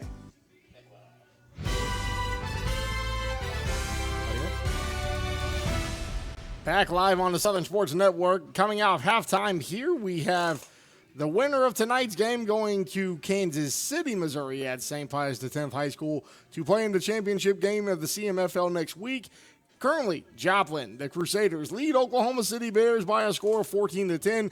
Chris, it was a very sloppy first half. Yes, it certainly was, but there were some brilliant plays, but man, there was a lot of flags, a lot of penalties, a lot of drive stoppers because of those penalties. And I think that's really the crux of the game so far, is that it could be a really good one, but so many penalties and so many flags thrown, it just stops the momentum, stops the clock, and mostly it stops the entertainment. So are these officials going to let them play through a little bit more? I hope so, or at least stop the penalties so that way we can enjoy the game. Yeah, it's one thing if it's 67 degrees outside and it's late October and you feel the need to call penalties, but when it's 87 degrees and it's almost 8 p.m. in the middle of the summer like it is, it just doesn't make sense to call some of these penalties, especially if they are negatively affecting the game. And a lot of these penalties seem very ticky-tack, I don't feel like they're allowing the players, either the Crusaders or the Bears, to play tonight. Yeah. And that's kind of the biggest problem right there, is that, you want to have a good called game, but you don't have to call everything. You don't have to call, especially if it's something that in the grand scheme of things would be very menial. You have to be more careful that you're calling penalties that would affect the game negatively. And it feels like a lot of these penalties that have been called in this first half are negatively affecting both teams, because there are plays that looks like they would have been legitimate, but just because of something that happened away from the ball brings back what could be a potential scoring play, or if it was a turnover because of something that happened at the line of scrimmage, the referees didn't agree with that. My thing is, if it's not affecting the quality of the play, if it doesn't have a significant effect on where the line of scrimmage would be at certain times, and if it doesn't affect a player's stats, I don't understand why you would be wanting to call these penalties, because it really has interrupted the flow of the contest in the first half. It certainly has. But, in retrospect, though, there has been some really good plays out there that did stand. I mean, a great touchdown by Tajon Curry to make that thing happen, and just amazing catch and good ball control and body discipline to be able to make it happen. Initially looked like a pass breakup, but it was around 45, 47 yards out and right down the middle, just able to take it out of the defender's hands and really just cross into the end zone for the first touchdown of tonight's game. And so we do have it where Joplin is going to be getting the ball to start the second half. So up 4, looking to make it to Kansas City to defend their championship next weekend. The Bears have other plans, obviously, but they do have to kick this one away as the third quarter is about to get started here. Legatron David Goodson lining up here from the 35-yard line, and we are waiting for the special teams unit to line back up. And so we are officially at 7:44 p.m. local time. Weather is still 87 degrees, so I would imagine it's going to be a lot cooler in Kansas City next week. Yeah, I would hope so. I really hope so, because, boy, it's pretty brutal today. It's sweltering, even in the press box. So kickoff underway, recovered from the 15-yard line, going right up the middle, and he may make a house call. Going down and still on his feet, but pushed out of bounds at around the 38-yard line. Yeah, Legatron was the last man standing. Otherwise, that would have been a run-in for 6. As we're getting the slow-mo replay here, is that there was just a couple of good blocks right there by number 12. And that's what really kind of sprung him right there. If it wasn't for Legatron, I think he would have got this one in. But he goes to the outside instead of cutting it back inside, steps out of bounds. 1st and 10. And I'll tell you what, the Crusaders are doing a great job at the special teams today. They're winning the special teams battle. Yeah, and winning the special teams battle is what got them to this 4-point advantage, and it could get them the game if they continue to excel there. So here you go, 1st and 10, deep in the territory of the Bears. They're knocking at the den.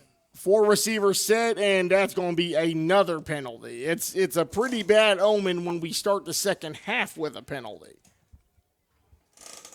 That one more obvious than anything else because it was a legitimate jump before the ball was snapped, but waiting for the officials to make a determination here. So here's the thing. I mean, that one you have to call, Mike. There's no question to it. Oh, yeah, that one undisputedly. I'm not saying that, like, the blatant ones have to be called. We're talking about the ticky-tack ones that are questionable, like, why did you call that? Right. That one is unavoidable. Someone jumped. In this case, it was Joplin's lineman because it's being pushed back 5 yards, and now it's at the 43-yard line. But we're talking about the penalties that are 50-50 calls, and really they affect the outcome of the play when it didn't need to be called to begin with because it was away from the ball. That one was not away from the ball. It was a direct effect, clearly. And he goes back to Kendall Holmes. He throws it to number 3 here. He's going to be tackled by number 5 for Oklahoma City with a suplex. That is Tyrone Elix with the slam. Charles West with the reception for Joplin. So now they're saying it's Dominique Berry with the tackle, even though Berry is listed as number 21 for Oklahoma City. Yeah, I think there might be a little confusion on that one. So 2nd and long at the 48, but so from the 48, they have to get it down to the 28. So we're already looking at 2nd and 20 again, but 2nd and 20 ain't faced this Joplin team too much because they have managed to come out with a 4-point lead after one half. 4 wide, and Tajon Curry's at the top of your screen. Holmes under center. Got pressure coming, able to stay on his feet. Gets tackled by the second OKC Bear that approached him. That was number 25 for Oklahoma City, Jeremiah Rainey, bringing down Kendall Holmes. And we got a little tic-tac on there because that flag came out. And it looks like we're not exactly sure where it's going to. They're not exactly sure where it's going to. See, now this is a flag that you can say didn't need to be called. No, you're right. And that's going to back him up again. But that's a 5-yard penalty variety now. So, but if pattern holds, Chris, they'll have another penalty that'd be very similar to this one 4 or 5 plays later, and we're going to be asking, why are we throwing flags that are going to affect the integrity of the game? Absolutely, and this one was declined actually by the Bears. So now there's a lot of confusion going on in the field, which, you know, it's sad because by now you would have figured that this ref crew should have everything ready to go. But they don't, so trips to the top of your screen. So they have to get this down to 28. It is at the 48, so we're going to be dealing with 2nd down and 20. Holmes under center. Takes the snap. Looking to try to run it again, and then he's going to be brought down and is able to be caught right there. Caught by number 93, and he's hit way laid out on the ground. And we have 2 flags now. Not 1, but 2. That one early came out, so let's have another discussion, but that ball does come out. We'll see if it stands, Mike. So now we have flags after the play, and this just feels egregious at this point. Now you're pulling out the big words, Mike.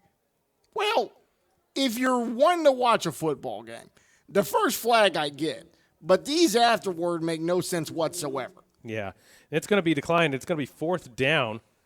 And the Bears have to because they were calling it against Joplin both times, and the Bears are declining it because they don't want to lose the speed of play, which even though you're declining the penalty, you are still losing a little bit of speed of what's happening here. Absolutely, you are. So 4th down and super long. Again, they have to get it down to the 28-yard line. Ball is officially spotted right now at the 49. 4th down and 21 here. They're going to punt this one. And it's going to go down. I would let that go, but that made absolutely no sense. And that's going to be touchdown Crusaders. The mistake Wow. of the season. Wow, look at this again. It was an ugly punt, but he picks it up, and he doesn't secure the ball. He should have let it go, but you know what? Crusaders are out there to pick up the ball, and you just got themselves another 6 points. 10-point ball game right now, Mike.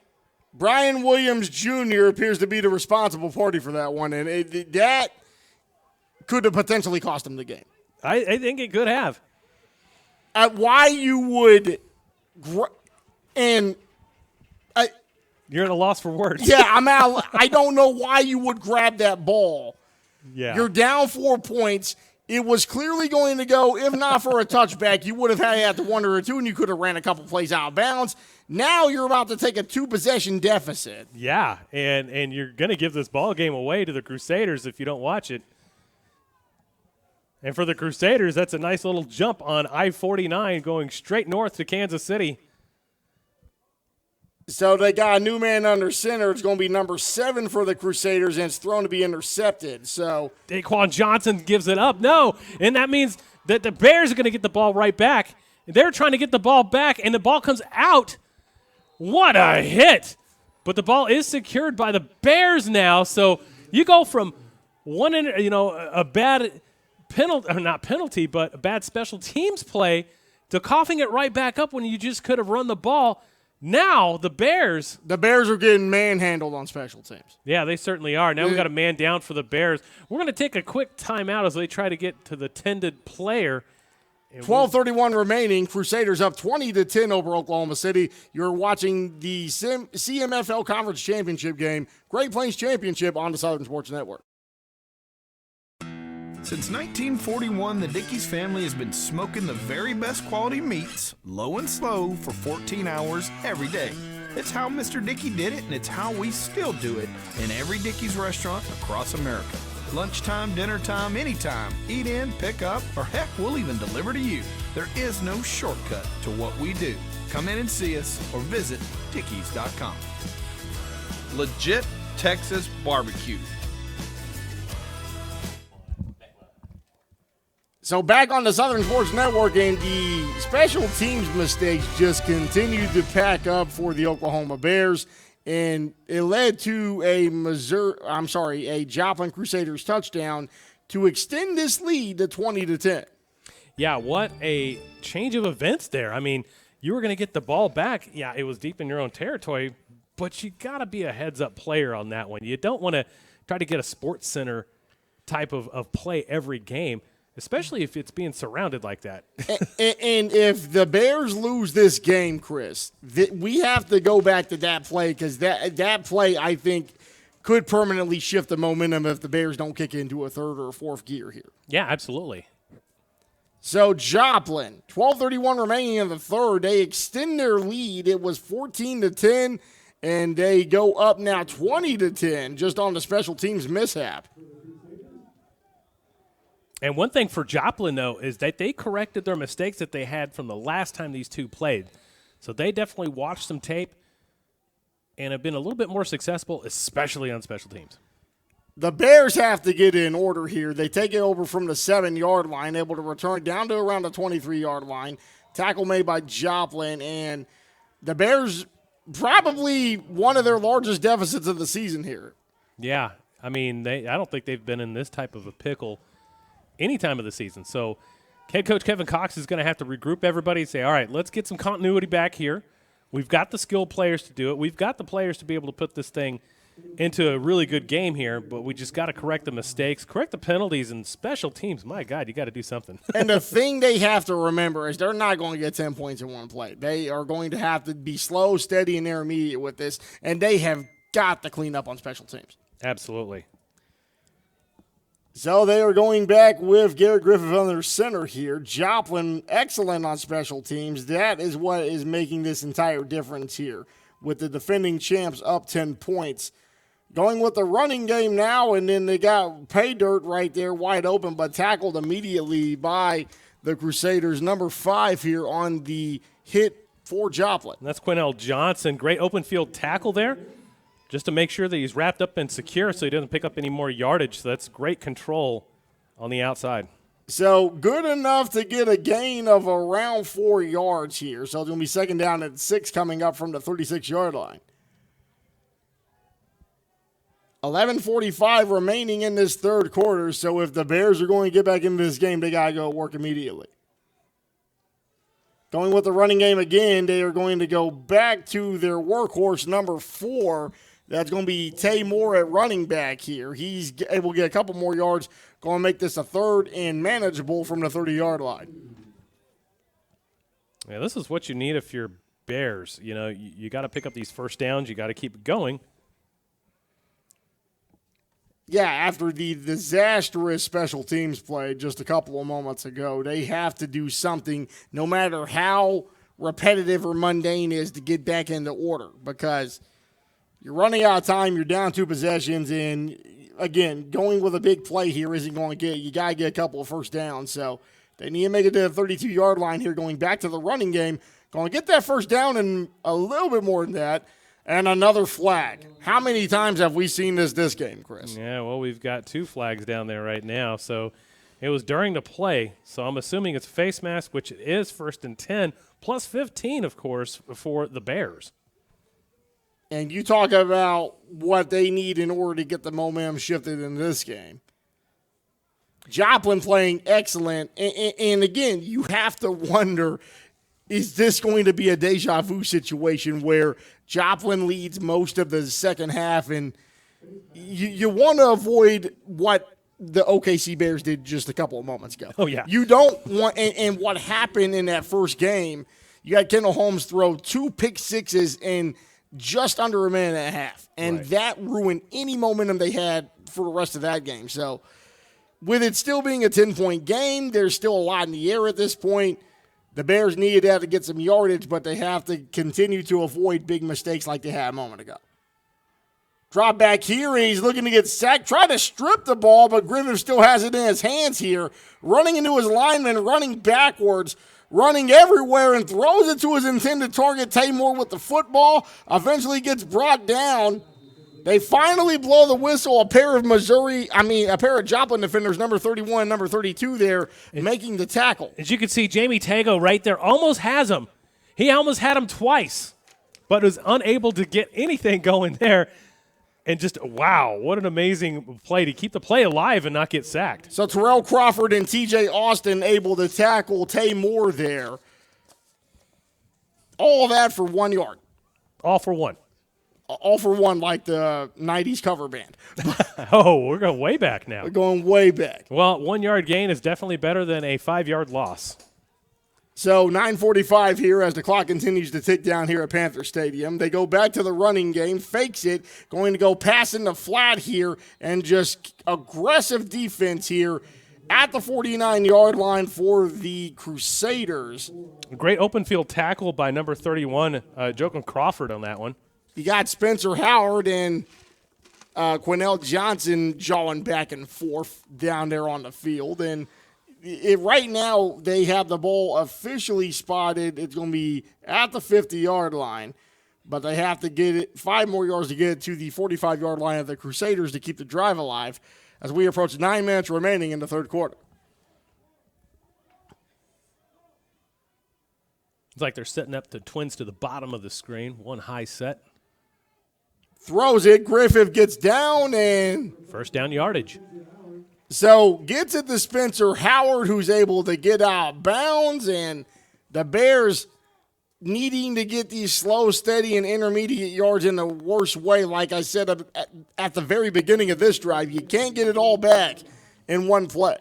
That was a great quick setup to get them the first down. That's what probably they need to do from here on, is just quick passes, run quick passes, and open up the playbook a little bit later whenever you get some continuity and some, more importantly, points on the board. So from the 43-yard line, they have a new set of downs here, can get it down to the 33 to keep the drive alive. Going back to the running game, breaks a tackle, and then gets a Joplin defender on his back. Big tackle there by number 32 for the Crusaders, T.J. Austin. Yeah, Austin was able to get him wrapped up. I mean, he basically had a piggyback ride. So inside 8 minutes remaining in the third quarter, and we have the Bears at the 41-yard line. That play was good enough for a gain of a couple of yards, so we're looking at 2nd down and 8 upcoming. It's like the Bears are playing slow and steady to the race here. Well, you can't make that bad of a play on special teams. I feel like the Bears, they naturally try to play fast, and if you make one mistake playing fast, you will pay for it. A catch right there inside the 20-yard line, and you have a big catch there for OKC. Spencer Howard upset with himself because he thought he could break that tackle and get into the end zone. He could have. I mean, look at it on the replay. Good setup, great pocket right there. Nobody is on him for about 3 to 4 yards. And now we have a flag before this ball can be snapped. So trying to see what the officiating crew is coming up with this time. Yeah, I'm confused on the call too, and I think they're trying to get some. And Spencer Howard isn't happy about it. So we're right at 6:58 remaining here in the third quarter. I have a feeling it's going to be going against the Bears just by the body language. Yeah, just the way that. Oh, it's going against both of them, so it's offsetting penalties, replay the down, first down. And again, what did I say, Chris? Penalties that don't need to be called. Yeah. Yeah, these are kind of egregious at this point. It's like they're getting flag happy today. This is getting ridiculous because we didn't even get the playoff and, oh, hey, we're going to reset the down for no particular reason. What? Yeah, makes no sense to me. Trips to the bottom of the screen here as we have Garrett Griffith back under center. Going back to the running game here and then able to get down inside the 10-yard line. Ran by number 10. We have Adias McDonald there. Bringing it down, going to be 2nd and 4 officially from the 9-yard line so they can get this down to around a 6 and make it first down and goal. 6:35 remaining.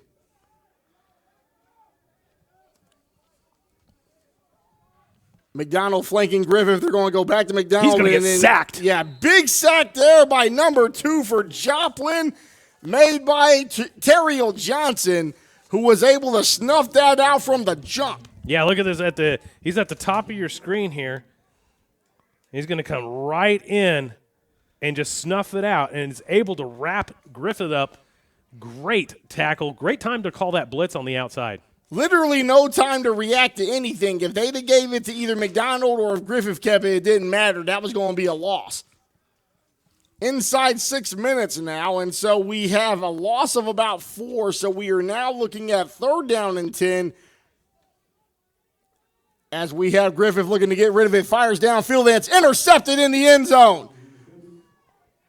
Still on his feet as he's brought down at around the 38-yard line, and there's a flag afterward. Big-time interception by number 1. We have Dougie Moore, who is teaching them how to Dougie. Yes, he is. And I think the penalty is after the play. So the interception will hold 1st and 10 for the Crusaders. And look at this. It is just, wow. That ball was not in the right spot, and Moore was able to undercut it, get it 1st down and 10 for the Crusaders, who are now seemingly trying to take over the game. And so for the Bears, it's just too many turnovers. You had a turnover on special teams. Mm-hmm. You tried to force some that wasn't there. Mm-hmm. And now you have a slow intermediate drive, and then you gamble and then lost. So both penalties are going to be going against the Crusaders, unfortunately, to back them up after the interception. So the ball is going to be placed from the 30. It looks like we're going to go back. I don't know how far. It might be going 15 yards.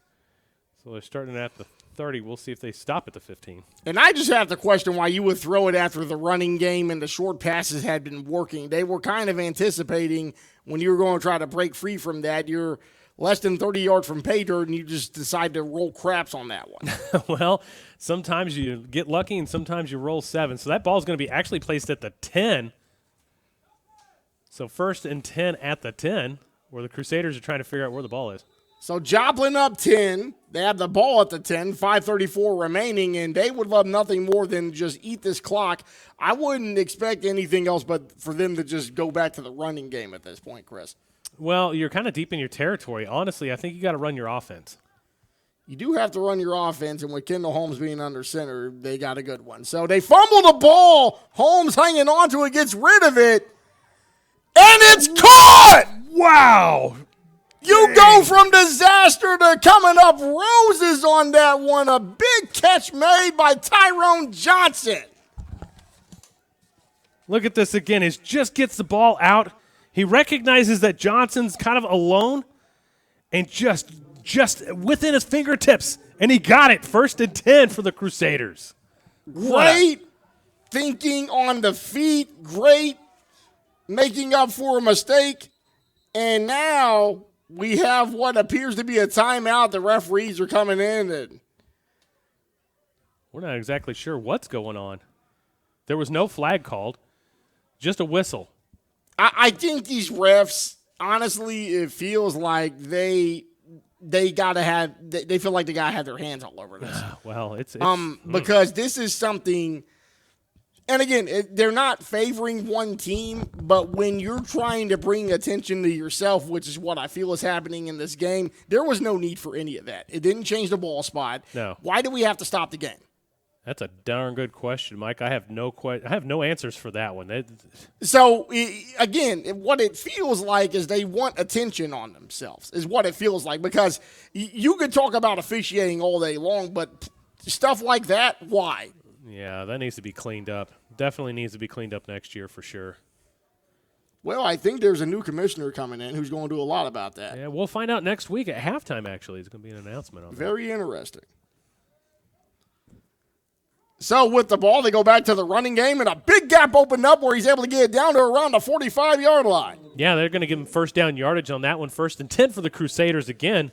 So number 3, Charles West, just taking the ball and running with it, and those chains are going to be moved again for Joplin. Yeah, Charles West taking the ball. West.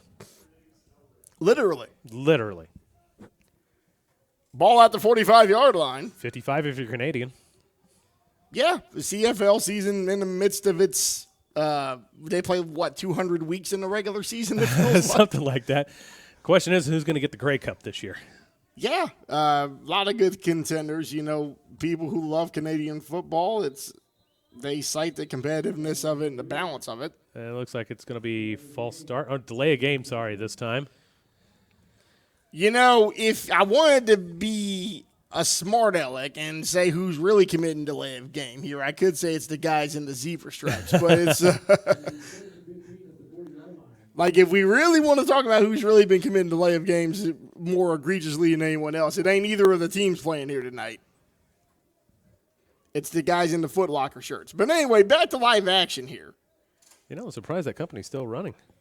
Well, you know, it's this thing called private equity. Oh, I see. Here we go. Oh, here we go. Another one. Now, that one you can't avoid being called because, again, it's a situation offensive line, defensive line.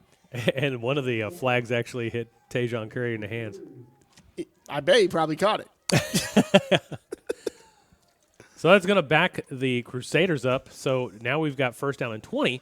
Line to gain is at the opposing, or the Bears' 45-yard line. 55 again if you're Canadian. So, again, another 1st and 20, but the way that the Crusaders have been playing, these aren't really doing anything.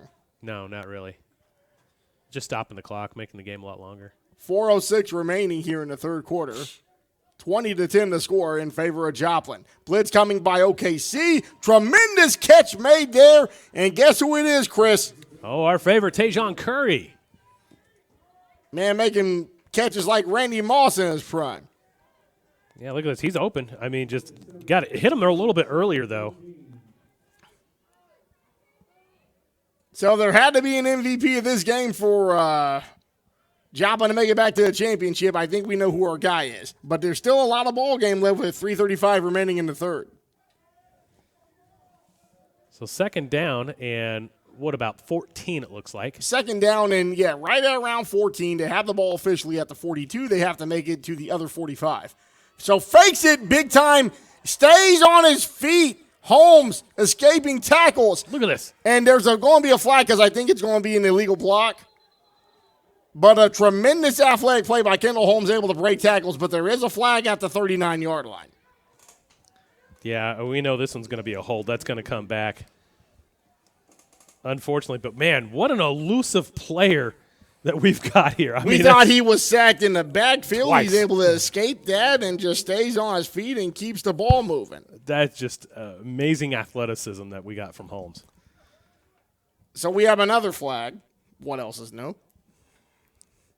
Well, these officials are definitely not going to let him play through, so it's going to back him up. So the only thing that stops is really the clock at this point. We have a final in the other semifinal. The Missouri Cyclones will be going to Kansas City. They defeated Central Illinois by a score of 14-6. Wow. So the Cyclones going in. So they represent Missouri. Will it be a Missouri versus Missouri, East versus West next week? We'll find out at the conclusion of this game. Yeah, so it looks like the CMFL may have a guaranteed championship that will stay in the state of Missouri for a second year in a row if Joplin is able to hold on and make it to Kansas City to defend their championship.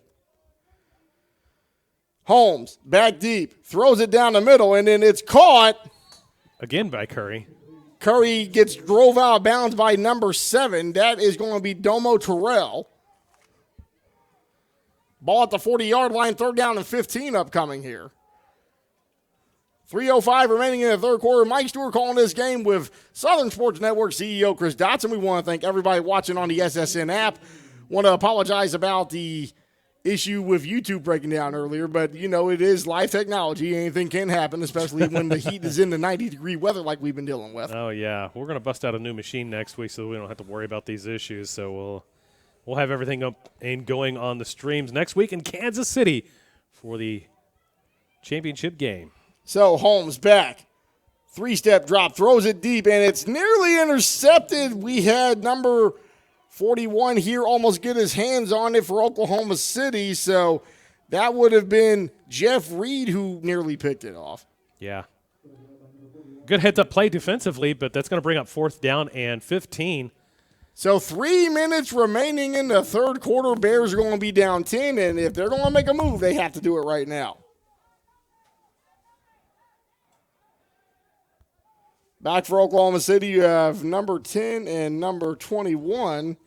So number 10 being Adias McDonald and number 21, believe it's Malik Earl. Punt is up and away, and, yeah, nobody's going to touch that one. They'll take the illegal procedure penalty in. It's not a legal procedure. In this one, it's a punt. It will be placed at the 34-yard line, though, Mike, and at 1st down at 10.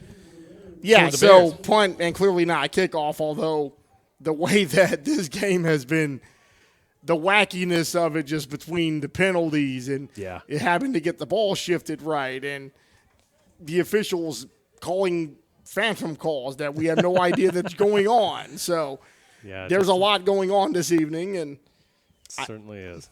So we still have it. It's still going to be in the 80s, I think, for the rest of the night. Right now we show – it's 86 degrees outside, so we're probably close to that here in the booth because we have no air conditioning, but it's starting to get a little bit more manageable because it don't feel like 2,000 degrees in here like it did in the first half. No. A little bit more manageable. So here we go, 1st and 10 for the Bears. Bears desperately need to get some points on the board and trips to the bottom of the screen in bunch formation. Yeah, bunch formation for Oklahoma City. You got Garrett Griffith still back, and he's going to go with the run game here. And guy's feet taken out from under him. That was a good tackle there. Looks like it was made by number 32 for the Joplin Crusaders. That's made by TJ Austin. And I believe their running back there was number 6 for OKC, which is Seth Mishler.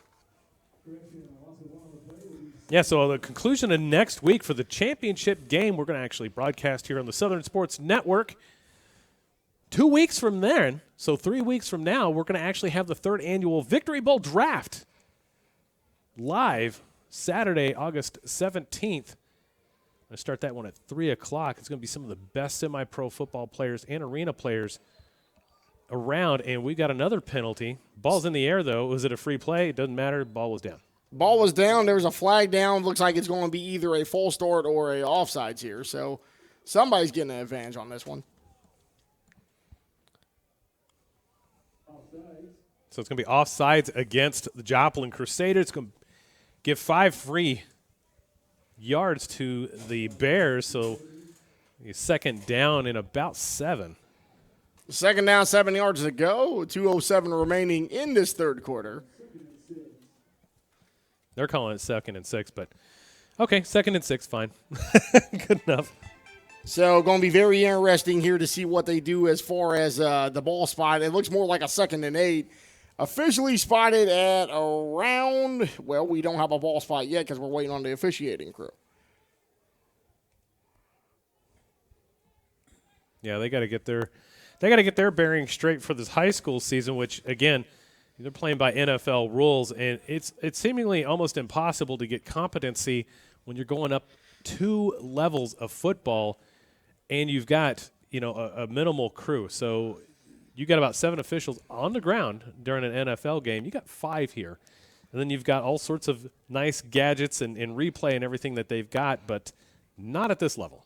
Yeah, and this is a situation where it kind of reminds you of when the replacement refs were in the NFL. You had high school officials calling NFL games. Ouch, yeah, I remember that. Yeah, the whole Green Bay Seattle debacle. I mean, but you know what? People in the NFL ain't used to seeing that. But those officials are what we always see all the time in high school and semi-pro. Yeah. So, again, it really just shows the amount of reps you got to get at this level, and it makes a significant difference. But going back here, Mishler with the carry, he's going to run it up the field and get plenty of yardage down to around the 43-yard line. He's close to first down yardage. He might be short by about a yard, it looks like.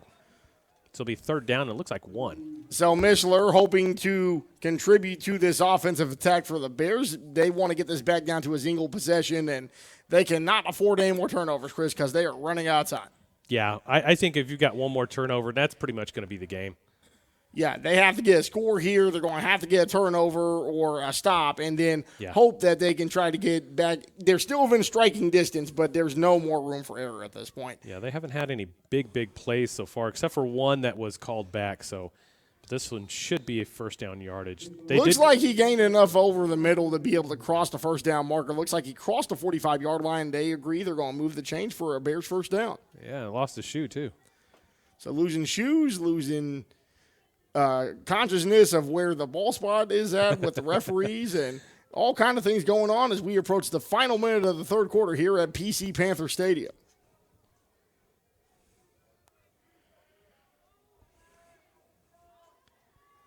So from the 46-yard line, and again, we got 4 receivers set this time. McDonald in the backfield. Pass over the middle, and it's caught. Looks like he's going to get down there first down yardage, and he's claiming it's a first down. Yeah, they're going to move the sticks on this one. Great pass right there, too. So caught by number 8 for Oklahoma City. That's going to move the chains, and that looks to be Everett Davis as the clock is ticking down to 20 seconds remaining in this 3rd quarter. So that should do it. Yeah, Bears have the ball at around the 44. They do have enough time to get one more play off. I think they're going to. I just wouldn't try to gamble on it. Just take the play, give what they give you, and take it into the locker room for the start of the 4th. Final run of the 3rd quarter ran by Tay Moore. And that will be it for 3 quarters of football. The Bears driving, but down by 10 against the defending CMFL champion Joplin Crusaders. Joplin looking to make it to Kansas City next week. Will they hang on with this 10-point lead? We'll find out as the 4th quarter starts when we get back on the Southern Sports Network.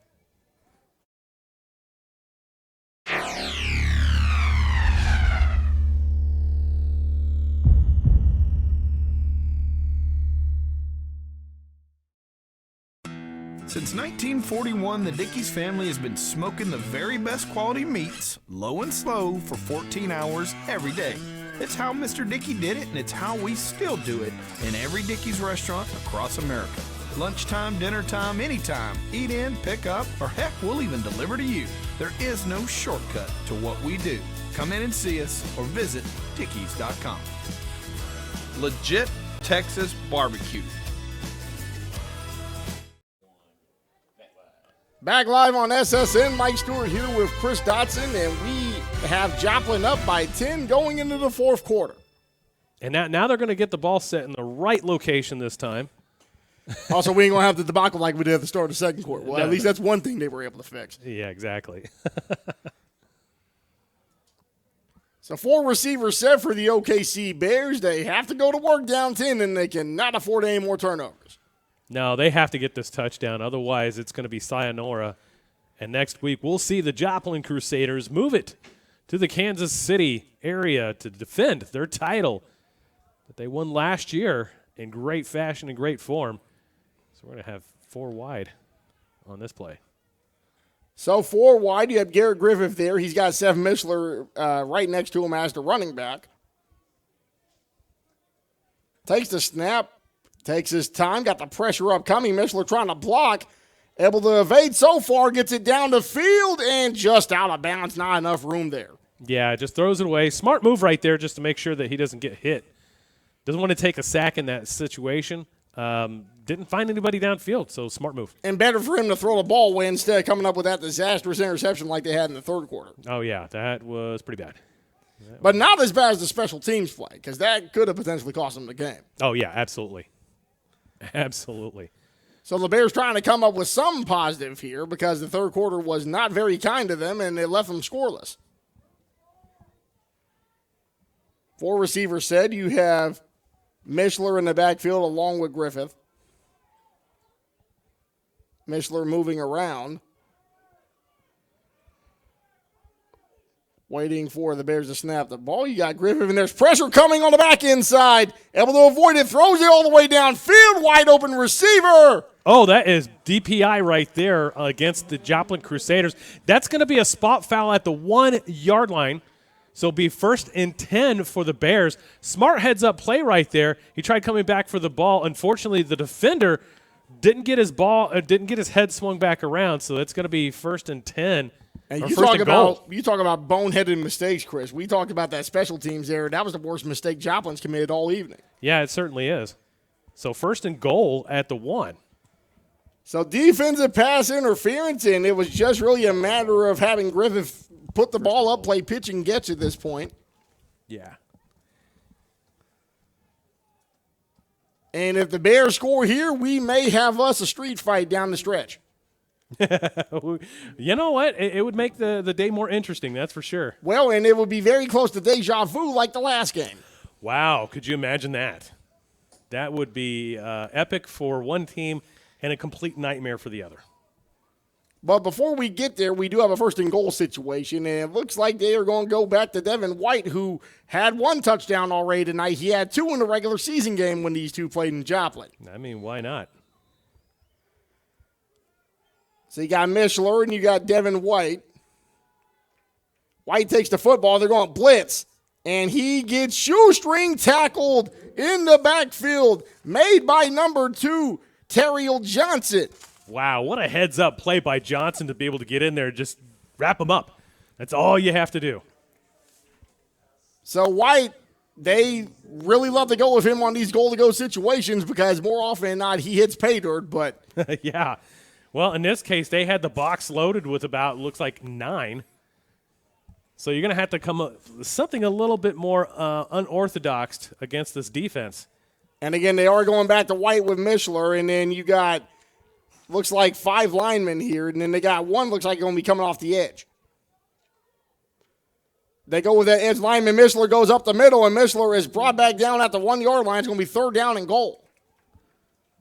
3rd and goal at the 2-yard line. So you got 2 more opportunities. You got to take them both. You got to get this into the end zone. Otherwise, it's going to wrap it up for this season, which they've been undefeated at this point. And for them to lose in the conference championship after going undefeated. Yeah, that would be a bitter pill to swallow for sure. But if you're Joplin and you get this win, you secure this victory, that's back-to-back. You get the opportunity to be able to have those bragging rights for another year. So White, Mishler, and then we have another man in the backfield for OKC. Going big package here. They're going to go straight with White, and he walks in easily. Touchdown, OKC. Wow, that was a great heads-up move inside. Great blocking of the A-gap. As you're going to see this right here. You're going to see it in the blue, and you're going to see it right there on the guard and the tackle. So that's Mishler coming up on the left side. He had Johnny Toombs, number 24, who was on the right side. But enough for a gap there, enough for an OKC touchdown. And now we have it to where the score is 20-16, and we had Legatron on the field to try to cut this to a 3-point game. Yeah, Gibson could have had a shot at that one, but unfortunately he fell down. and it is close. So it is close. You got Legatron out here. He's going to try to kick the 32-yard extra point. Again, this will bring it to a one-possession game if he gets it through the goalpost here. Brings it down. The kick is up. It's good. And it's up down the turnpike and good. So 3-point game. Joplin hanging on to a 3-point lead with 13:08. Plenty of ball game left. Conference championship game here in the Great Plains Conference on the Southern Sports Network.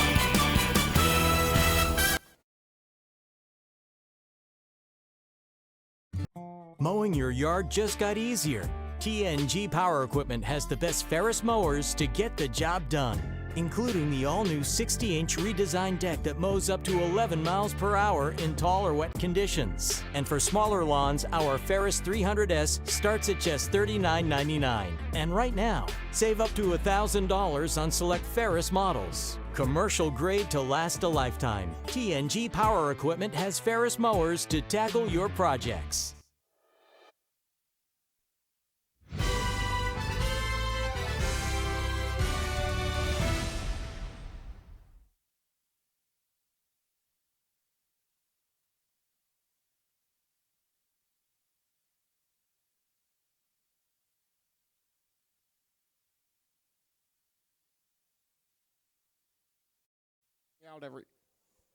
Now we're back on the Southern Sports Network. So, again, we did have the 1-yard touchdown run here.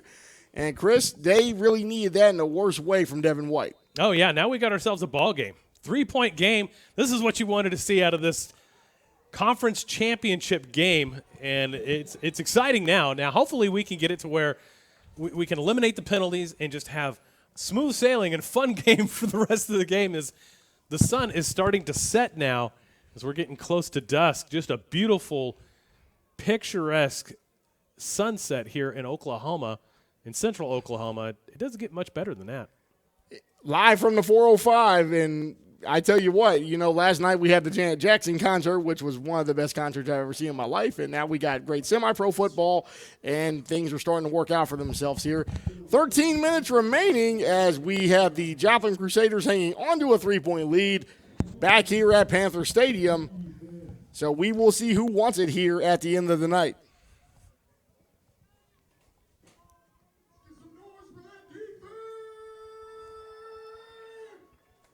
That's LaShawn Pryor getting everybody hyped up.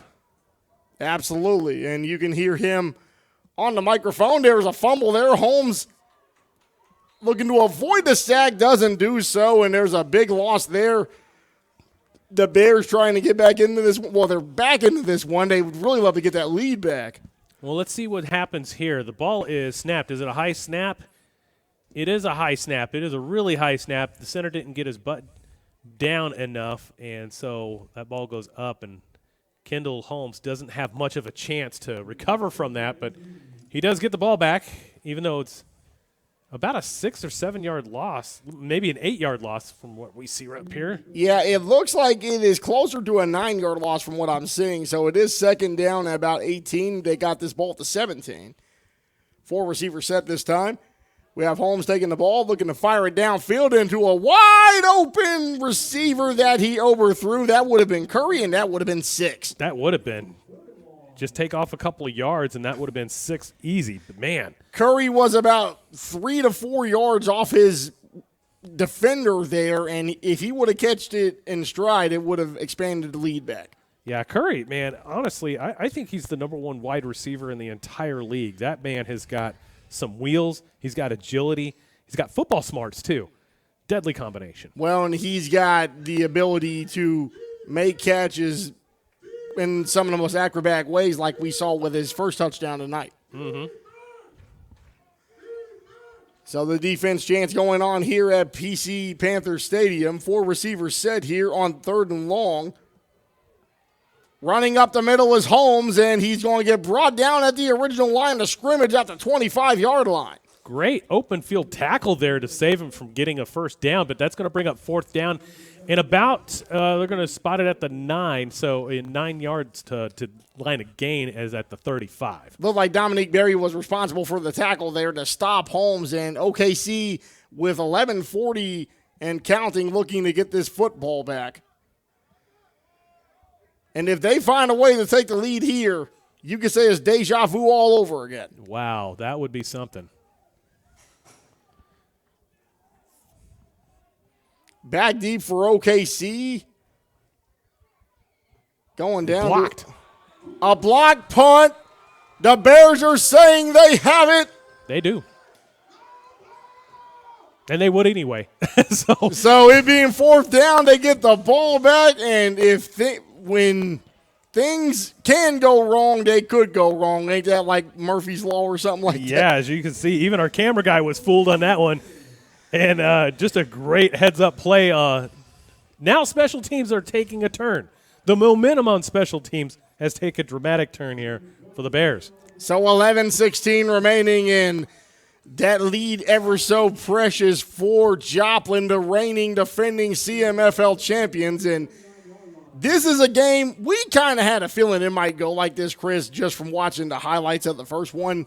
Because in the regular season meeting, and you can go back and watch that game on the Southern Sports Network app, again, Joplin led for most of the second half until OKC took the lead with about 6 minutes remaining. So pass by Devin White is complete. That ball was thrown to the outside shoulder. I think that was one of those protection type of passes that caused his receiver to stop and come back in instead of trying to take it and get him hit or intercepted. Caught by DeMorris, Bama Coleman. Bama Coleman with the catch, and it's going to be good for about 8 yards. Actually, let me stand corrected on that. It was good for about 6. They had this officially at the 17-yard line. And they go back to Garrett Griffith here. Takes the ball. They're going to go run game here, and he stays on his feet. That is number 4 for OKC. So they have several running backs, but Tay Moore with the carry on this one, and they are having a bit of a fracas after this play here. They continue to move the chains for a Bears first down as the clock hits 10 minutes in regulation. Yeah, that was a power move right there. I mean, a huge power move to push them past the sticks, gets them to the 10-yard line. So it'll be first down and goal. Actually, no, first down and 10. They can get a first down at the half mark. So they can get right at the goal line and reset downs without getting a touchdown. But what's the fun in that, Mike? Come on. Well, and given how frustrated the Bears are, I don't see them playing games with it if they get the opportunity. Back under center at quarterback is Garrett Griffith. You got Mishler there with him in the backfield. They're going to go with Mishler. He has plenty of blocks, stays on his feet. Did he get it? Gets inside of one. How are they going to rule this? Did they give him a first down? He's got a first down. I don't think they gave it to him. First down and goal now at the half-yard line. That could be even worse for Joplin because you were hoping to prevent the touchdown, but now you're in a situation, you got 4 plays to defend a half a yard. And now they're getting hyped up here at Putnam City North High School. The sideline of the Bears is getting the crowd into it. LaShawn Pryor, the PA announcer, getting the crowd into it, and the Bears got all the momentum right now. Go back to Mishler. Touchdown, OKC. They retake the lead. Wow. What a game this has been in the second half. So, recovering from that disastrous special teams play, going down 10 and retaking the lead. Because I'm not going to lie, Chris, I thought the Bears were dead to rights after they had that disastrous special teams play. That flipped the momentum on its head, but then the Joplin Crusaders had their own special teams gaffe, which really turned it around for OKC. Yeah, absolutely. Just a wow. What a play. What a play. Legatron on for the 32-yard extra point. This will put OKC up by a score of 24-20 with 8:43 remaining if it goes in the uprights. Kick is down. It is up, and it is good. Wow. So, Oklahoma City with resiliency and miles of heart leading Joplin with 8:43 remaining. This is the conference championship game on the Southern Sports Network.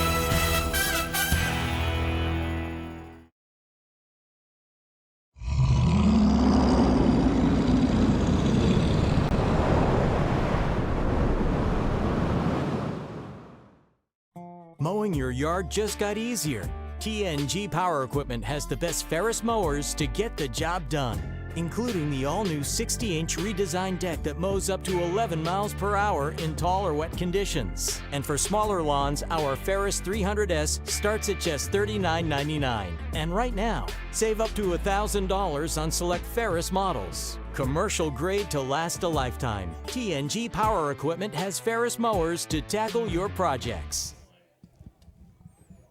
So a blocked Oklahoma City punt, and next thing we know, Mishler gets into the end zone. Bears come back from 10 down and lead 24-20, 8:43 remaining in regulation. Chris, what do you say about this second half? Man, this is what I was hoping for all game long. The back and forth. Now it's up to Joplin. Joplin's going to have the ball in their hands. Can we see a dynamic offense come back from this? Now, right now, I don't know what happened, but if we can get our camera guy to look down here at the official, the white hat, he's being tended to by David Potter, who is the trainer for the Oklahoma City Bears. And I don't know what happened. It looks like he's getting some face work done there. Coach Cox checking on him at the 28-yard line, so officials are being affected in this game, whether or not they want to deal with it. Here's the replay where we had Mishler dive into the end zone to give OKC the first lead of the second half. The first lead ever in this game, actually. So, it's deja vu again, isn't it? It's deja vu all over again, and I know for Joplin and their fans, it feels like a whole lot of nightmare going on right now. Well, the dream's not over with yet. It could be a nightmare, yes, but it's still a dream because it's still in progress. So 8:39 remaining, and there's a lot of opportunity for the Crusaders to retake the lead and get back to Kansas City next week. Absolutely. So you can get a field goal if your defense can stop and you get another opportunity. But knowing them, they're going to want to get this touchdown. You can hear LaShawn Pryor on the PA as the crowd is going absolutely insane at this point at Panther Stadium. Joplin with their backs up against the wall, trailing by 4. I can't believe I'm saying that after all the momentum they had in the third quarter. Oh, yeah, and they got a lot of it from special teams too. So now it's going to be really up to the offense. What can Kendall Holmes and company do? From the 25-yard line, Holmes back in the shotgun formation. 3 receivers at the top of your screen in trips, and we have a flag before. Delay a game. And it's like the movie 8 Mile when Bunny Rabbit bows his opponent. He says he's shook because there's no such thing as halfway crooks. That's what this feels like right now. Well, this flag is brought to you by On Delay Airlines. Always a delay, never on time, on delay.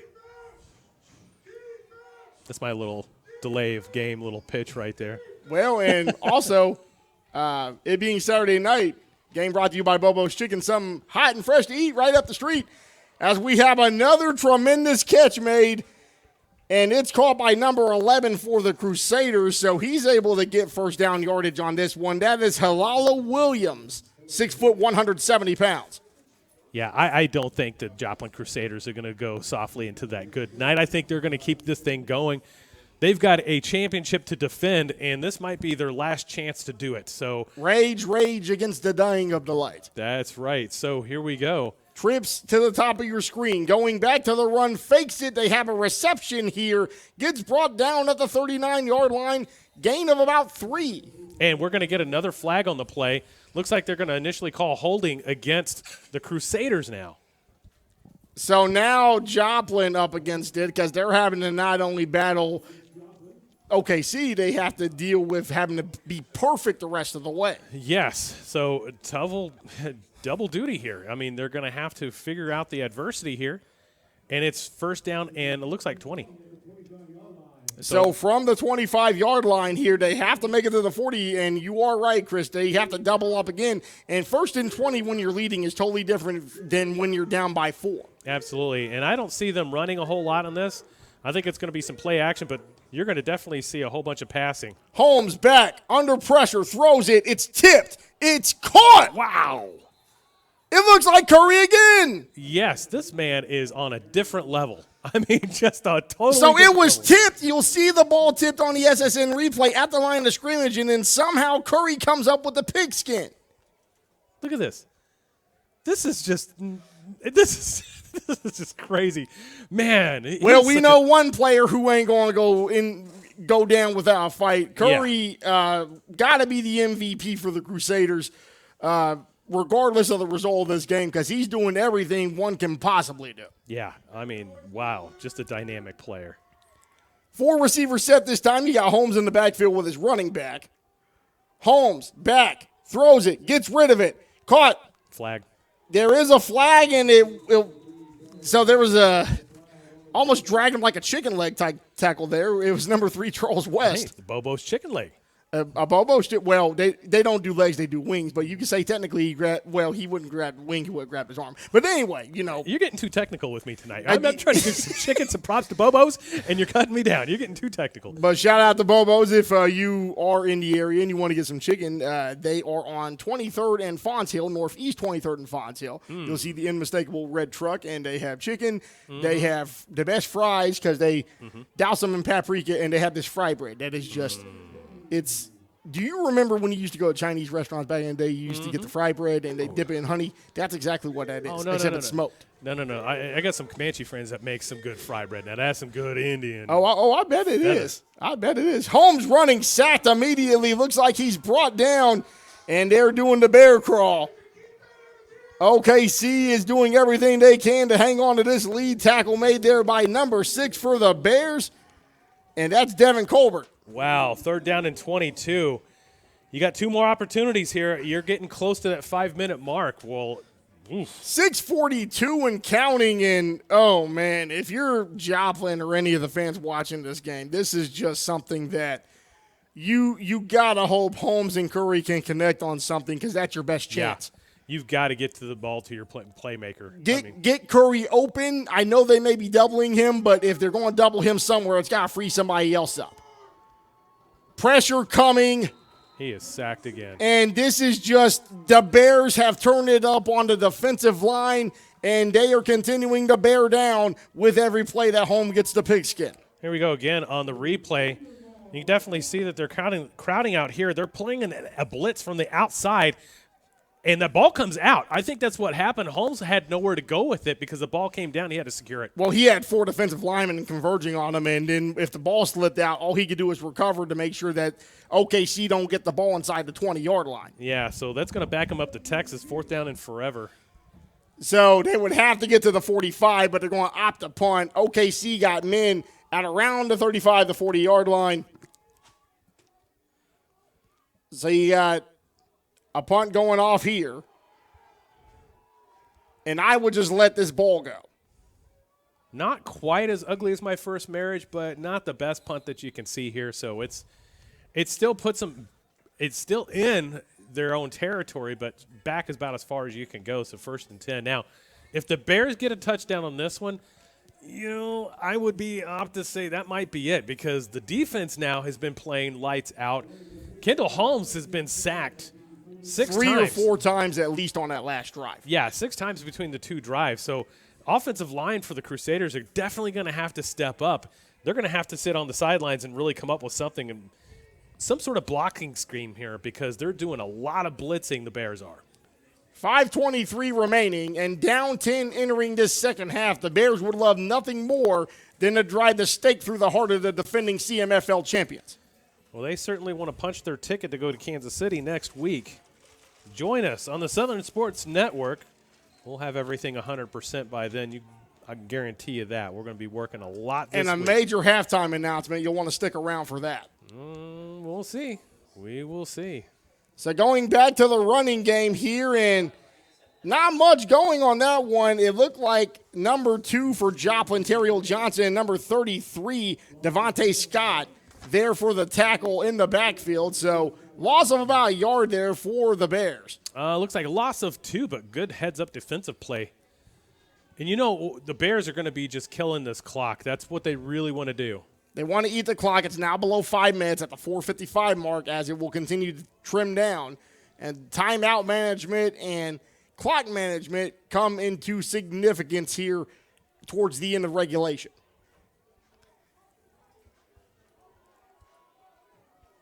Gary Griffith under center. There's another stoppage. It looks like it's going to be timeout Bears. So questionable timeout there, but hey, 4:35 remaining. We'll take a timeout with them. I'll tell you what. Let's talk a little bit about something real quick here. We're going to stay with it. So, Mike, here's the situation now. We've got 4 minutes, 35 seconds left to go in this game. You already know that the Cyclones are going to be playing next week, right? Final score in that one. What was that final score? So it was 14-6. 14-6. A low-scoring affair against two teams that have pretty good defenses.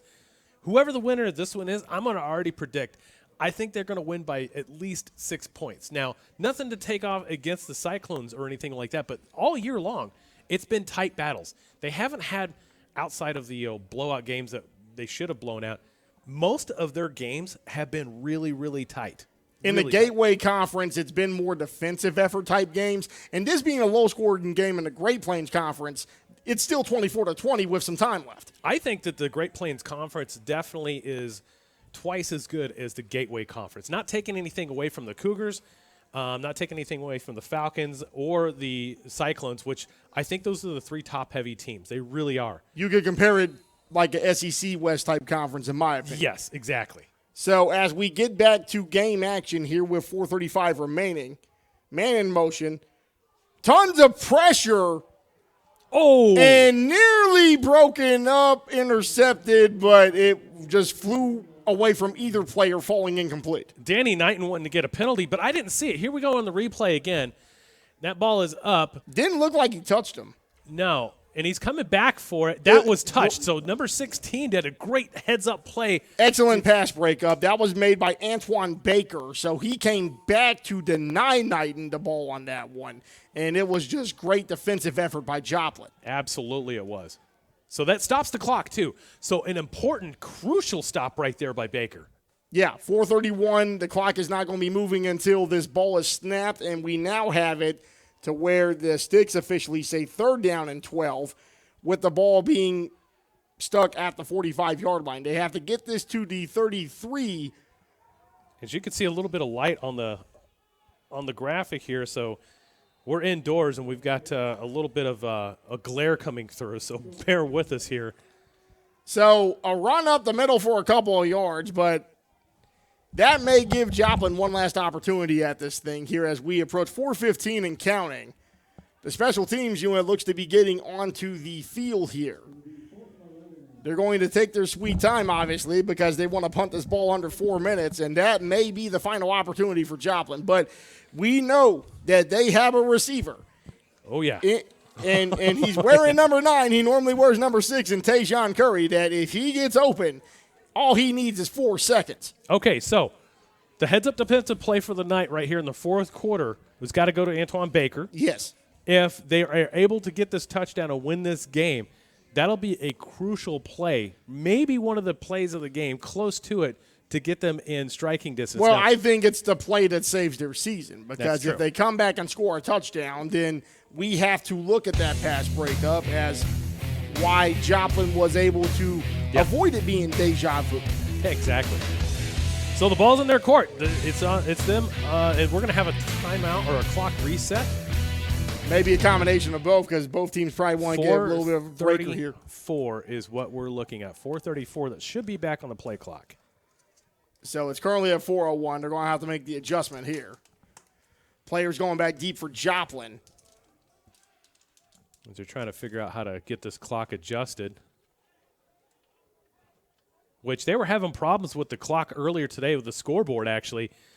And it was giving all sorts of gremlins and errors and everything like that. So back deep for Joplin, we have number 5, Quinnell Johnson, and number 1, Dougie Moore. You wonder why Curry ain't back there.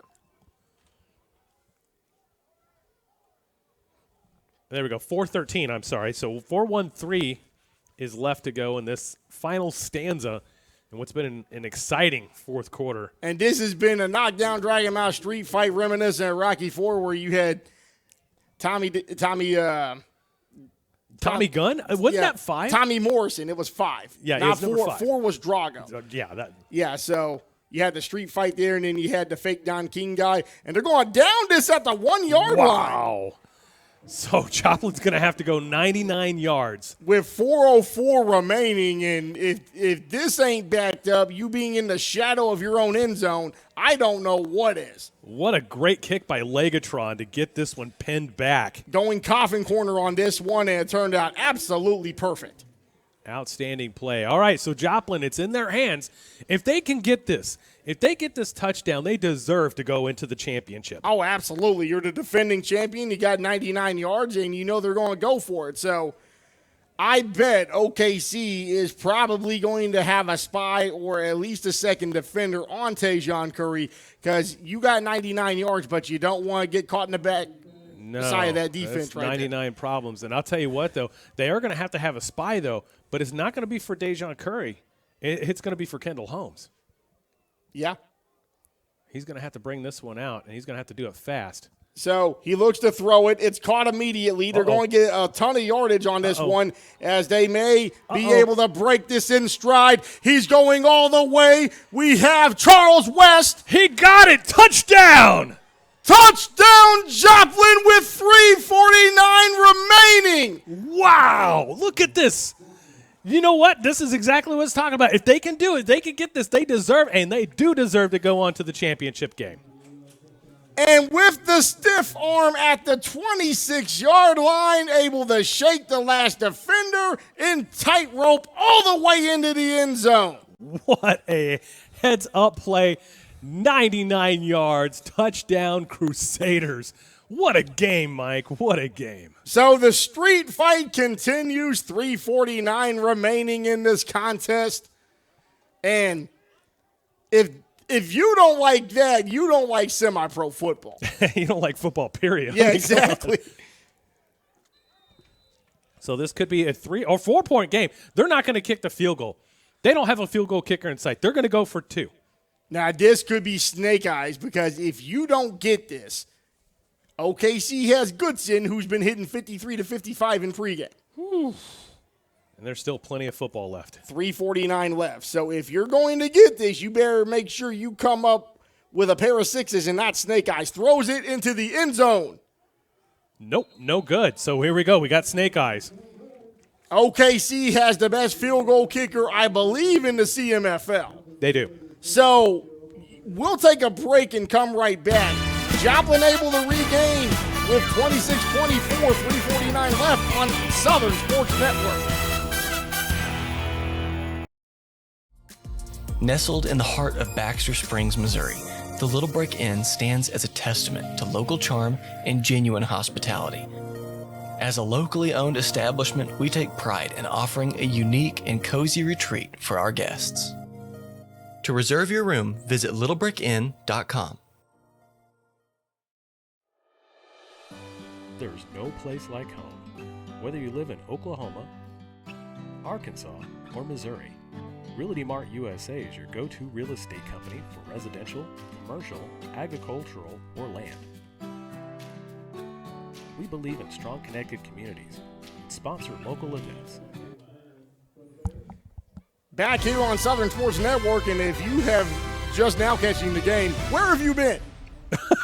Yeah, because this one is, this is a slap down, drag down, old school.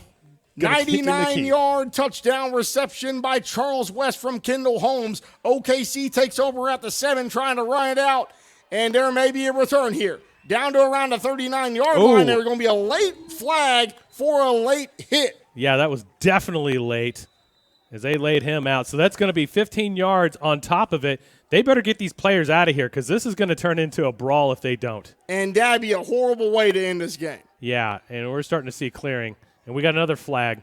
So that's going to be 30 yards. And now we got a hat coming off. That might be an ejection. So a late hit on that kickoff return. The tempers are starting to go bad here. Yeah, they are. And another flag. So we're up to about 45 yards. If the Crusaders keep this up, the Bears are going to have the ball at the 1-yard line again. So they got to get this thing cleared. They got to get themselves back composed, get back on the sidelines, take your penalties. So you got 3 unsportsmanlike conduct penalties. Are they all against Joplin, or do you think one of those is called against OKC at least? I don't know. You know, because it could be it could be two of them's offsetting, and you may have another one that may push it 15 yards one direction or another. But that's a horrible look when the late hit is just, that's 15 yards already, we know. And then. And we're starting to see coaching from, and we get to see this last run from the reception from West just taking it 99 yards. So this is what you missed if you just joined us. So basically, so far it was a deja vu of the first regular season game between these two teams in Joplin at Missouri Southern. And then you have Charles West get this 99-yard reception. And really, it had been Curry, number 9, Tajon Curry, who'd been making all these ridiculous catches all game. But to regain the lead, you got Charles West going wide open, and he just turned on the Jets. And now we have what the officiating crew has been taking more than a couple minutes here. So this could be very bad. They're going to sort this out, but I have a feeling now. And here's the sad thing. The Crusaders have the ball game at hand. They made a bonehead move, followed by another bonehead move, followed by a third bonehead move. And I know the game is this is a very physical game, and this is a very emotional game, but you got to keep your composure in this one because you still have a chance to go to Kansas City if you don't blow it. And they did it on special teams, Chris, which unfortunately they've been coming up roses with the whole first half with tremendous plays on special teams. So they're going to accumulate all 3 of these unsportsmanlike. So that's 15 times 3 and an ejection. That is just terrible news if you are Joplin. So that's, in my arithmetic here, 45 yards. 45 yards, and you got an ejection. So, wow, what a turn of events. It's gone back and forth, but you don't. Why would you do that after you retook the lead? That, like, literally OKC scores 14 straight. You get a 99-yard touchdown to retake the lead as the defending champions. And, yeah, the late hit, that for Joplin is what it was for OKC when they tried to do the return down here at the 1-yard line and just gave the ball away. Yeah. But this is potentially worse because you're giving them 45 yards absolutely free. Well, and time is ticking. There's only 3 minutes and 40 seconds. Now, for Joplin, okay, so you're going to take 45 yards at the end of that play. That was at the 40-yard line, right? So, quick math, you're going to get it within the red zone. Yeah. You could stop them, okay? Even if you don't, if you think you're going to give it to them, okay? You got a red-hot offense that can still come back and win this thing. So strategy-wise, you're going to definitely want to not have so much time cut, right? You're going to want to try to preserve as much time as you can. Do they try to go with Legatron and eat clock up just to win the game? I wouldn't because, as you've seen, they went 99 yards on one play fast. Well, what I mean by that, Chris, is if you're OKC and you have the ball, yeah, do you try to eat clock? Oh, yeah, you got to. You have to eat clock. And then, instead of getting into the end zone, let's say they have it at the 15, which they're moving the change right now.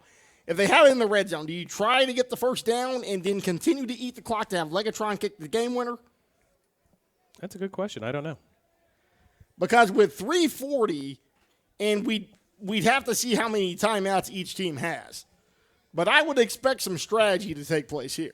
Yeah. And for everyone just joining us, we just want to thank you for watching the Great Plains Conference Championship game here in the Central Midwest Football League. Winner goes to Kansas City at St. Pius X High School next week for a shot at the crown. Mike Stewart here with Southern Sports Network CEO Chris Dotson, and this game has got to be one of the wildest semi-pro football games I've ever called. Yeah, by far. So, all right, so they're going to get the Bears are going to get it just outside of the red zone.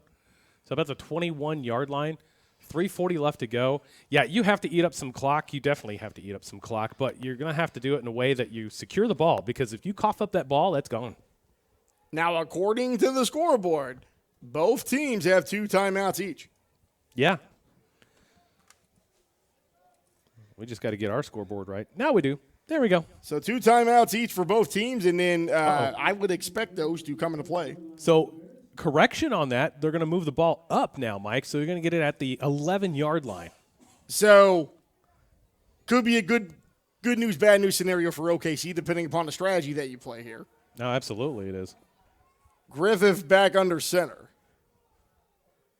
Takes the ball. They go with a running game here. They're going to go right up the middle. Gain of about 3 or 4 on that one. Last man to the tackle is number 26 for Joplin. That is going to be Fernando Mendes, a.k.a. Big Shaq. So 2nd and 9. So 3:19 remaining here, clock ticking down. As we continue with time remaining. Continues to tick down around the 3:05 mark. OKC coming out of the huddle here. Ball is right at the 10-yard line, so they can get a first down if they get it to the 1. The first down marker is just outside the 1-yard line. They go back. Griffith fakes it. He's going to try to pass it. There's a flag on the play. Flag on the play. They get down to around the 1, so we'll see what the flag does. And that's crucial because it stops the clock, too. 2:43 on the clock currently. So holding against the Bears. So that's huge for both sides. Why? Well, first of all, it stops the clock. The Crusaders now, they have a little bit of advantage to this, but if you're the Bears, you can still eat up a lot more clock. Now, it's only 2nd down. So what you can do is just, get about half of that back, kill some more clock, get it down to the 2-minute warning, and then just matriculate it down there. You can kick the field goal. You're in plenty of range here. And again, both teams still have 2 timeouts, so it's not like you're going to be able to burn all of Joplin's timeouts, especially when this is almost a goal-to-go situation, even though you lost some yardage.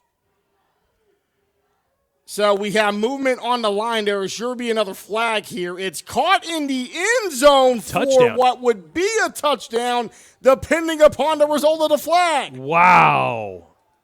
Hold on. Spencer Howard with the reception. Nope, it's going to be called back because it's going against the Bears.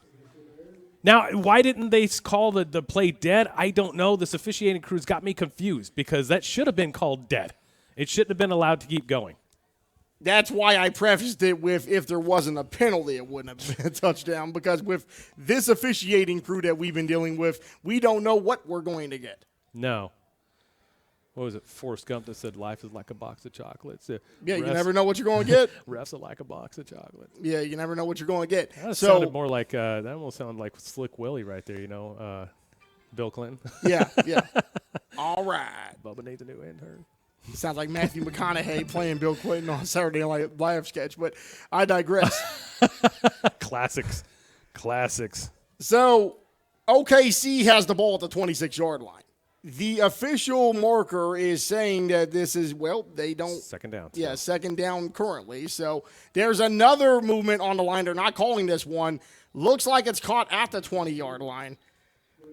They stay in bounds. Okay, so they did throw the flag. There was movement on the line. I was expecting a flag to come, and it showed up late. So we'll see what happens. That is encroachment on the defense, so it's going to give them 5 yards. So we're doing a tango, Mike. This is what we're doing here late in the 4th quarter. Well, Chris, one of my favorite sayings about this sport is football is the ultimate human chess game, and this is human chess right now. Back to the left, back to the right. 3 backs this time. So 2:39 remaining here, and boy, what a wacky ending to end the Great Plains Championship in 2024. I'll tell you what. Yeah. Probably so trips to the top of the screen for OKC. They're going to go back. Griffith has pressure, and he runs up the middle, able to toss it out of bounds. So clearly he was under duress. There was no way he was going to make an accurate throw with 3 Crusaders impeding on him with 2:33 remaining. Yeah, so 3rd down and long. Like the play call, just, maybe cut it to the inside next time. I just don't know about passing when you're trying to have them eat timeouts.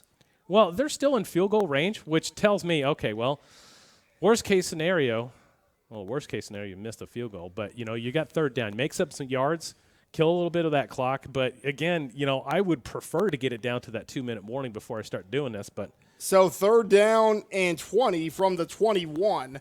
They can get a first down without scoring a touchdown here. Trips to the top of the screen, a bunch formation. And they're going to run it here. Mishler, he gets hit by number 26 on a shoulder tackle. Fernando Menace, Shaq Menace with the tackle. And now they're going to call out Legatron with 2:21 remaining. You can see on the SSN replay. Look at this hit, though. He goes up. Mishler goes up and takes a 2-hit. 1 up, and then whoop, crack in the back. That one, we need to have a chiropractor out here. So 2:14, there's going to be a timeout, and this is the ball game, folks. So for those of you who have been watching live, I don't know. Well, don't say that. It may not be. Say that. Let's say, okay, so it's a critical play. I wouldn't say it's the ball game. No. It could potentially be the ball game, but there's a lot of factors going on into this one where you want to make sure if you're either team, Joplin or OKC, your P's and Q's are on tight at this point. Now, it was Joplin that took the timeout, so they'll have one timeout left in this game. So, honestly, they might have two because they'll have the 2-minute warning, and then they'll have a timeout left too. Well, they may have the 2-minute warning, so it's dependent upon situations, right? Field goal's good, OKC kicks off. You know, maybe it takes down close to the 2-minute warning and you're able to get a playoff. But that's if it's not returned for a touchdown. Yeah, and we've seen that tonight too. We've seen Joplin, 99-yard touchdown passes, kickoff returns down to the 1, which led to a touchdown. Joplin on special teams and offense has had all the firepower that they need. Yes, they have. And now we got Legatron, and this will be a 35-yard field goal. David Goodson, the semi-pro veteran, many years of semi-pro dating back to the Oklahoma Metro Football League, and one of the biggest plays of his career. For 35. Snap down, ball up, it's through the uprights, and good. OKC retakes the lead with 2:10 remaining. 27-26, and this one ain't over, folks, but buckle your seatbelts. We'll be back with the finish after we take a brief timeout on a Southern Sports Network.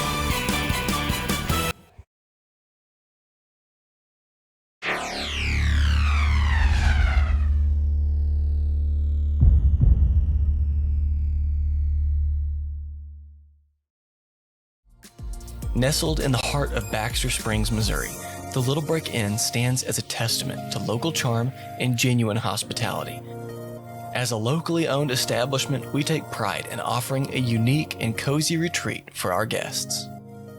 To reserve your room, visit littlebrickinn.com.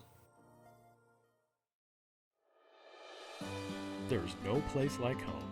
Whether you live in Oklahoma, Arkansas, or Missouri, Realty Mart USA is your go-to real estate company for residential, commercial, agricultural, or land. We believe in strong connect. 35-yard field goal by Legatron David Goodson, and the back and forth continues with 2:10 remaining in regulation. Oklahoma City leading Joplin by a score of 27-26. Mike Stewart, Chris Dotson here for the Southern Sports Network, and we have what is probably the game of the year in the CMFL, regardless of result. Oh, yeah, hands down it is. And we still have a lot to go. It's not over. No, this 2 minutes might take 15 minutes, honestly. Yeah, this 2 minutes might take 20 minutes the way it's been going right now. So time is running out. OKC by 1, Joplin 1 timeout left, and the kick is underway. And it's going way out, so that ball's going to not be returned. It'll be started at the 25-yard line. So, Mike, all right, so we're at 2:10. Man, this is exciting. Can the Crusaders come back again? Can they do it one more time? I don't put nothing past this Joplin Crusaders team. They're the defending league champions, and I'm going to be honest with you. I know the Cyclones won 14-6, but I really think this is the championship game in the CMFL. Mm-hmm. I think whoever comes out of the Great Plains is going to go to Kansas City and take that trophy next week. I think so, too. I put nothing past Joplin. They have one of the best quarterbacks in the league. I'm going to call him Houdini because he gets out of so much stuff. They have receivers that can catch the ball and do magic with it, so anything is possible. This game is not over for neither team, not yet by a long shot. 4 receiver set, Holmes under center. Takes the snap, looks to run out, gets rid of it. Pass goes incomplete. There were several Bears contending on Holmes. Yeah, he tried to get it off to Hawkins, and it was just out of his reach. His momentum was taking him one way. That ball was outside, and there was no way he could have got that one. 2:05 remaining here, and boy, what a Great Plains championship. Whoever wins this to make it to Kansas City will most definitely earned it, because this has been so many historic major plays in one single ball game for both ball clubs. And you can hear LaShawn Pryor on the PA. Going back here, looking to get rid of it. No good, and had a man in his face as he was trying to get rid of it. Yeah, OKC brought the blitz again. That pressure is just it's gotten to Holmes, unfortunately, so he's got 2 more opportunities. This is really for the game. So 2:01 remaining. This would be the last play before the 2-minute warning, and this is just something where Joplin is trying to draw up everything that they can in order to get a mismatch here. Oh, yeah. I would. Who wouldn't?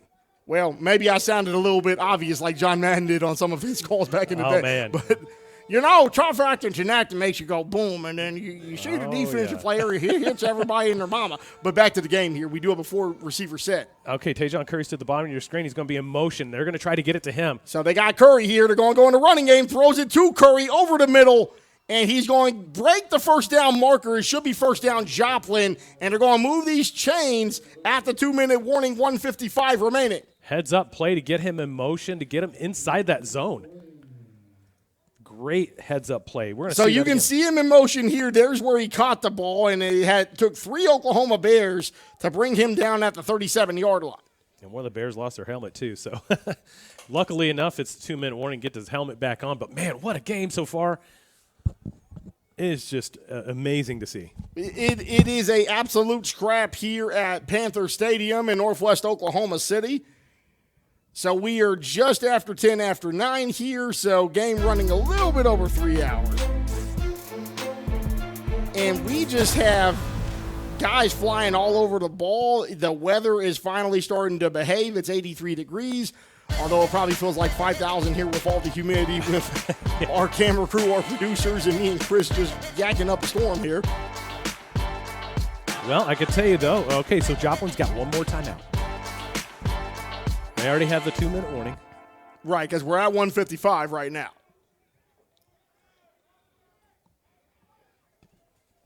Buckle up, folks. It's about to get very interesting.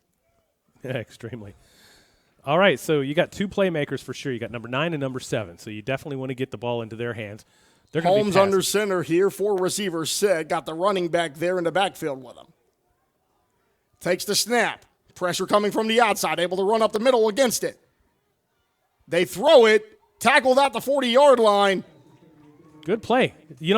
Keeping that safety net Hawkins back there, not only in pass protection, but get him out in the flat, get him there to where he's, 3rd, 4th in the rotation to throw. Makes a lot of sense right there. Leandre Turner with the tackle for OKC inside 135, ticking down to 130 now. 2nd down and about 6 to go. Throws it, goes incomplete. It's going to be 3rd down and about 6. Yeah, ball was underthrown due to pressure. So from the 41-yard line, they have to get this to the 46. So it's going to be 3rd and 5 upcoming.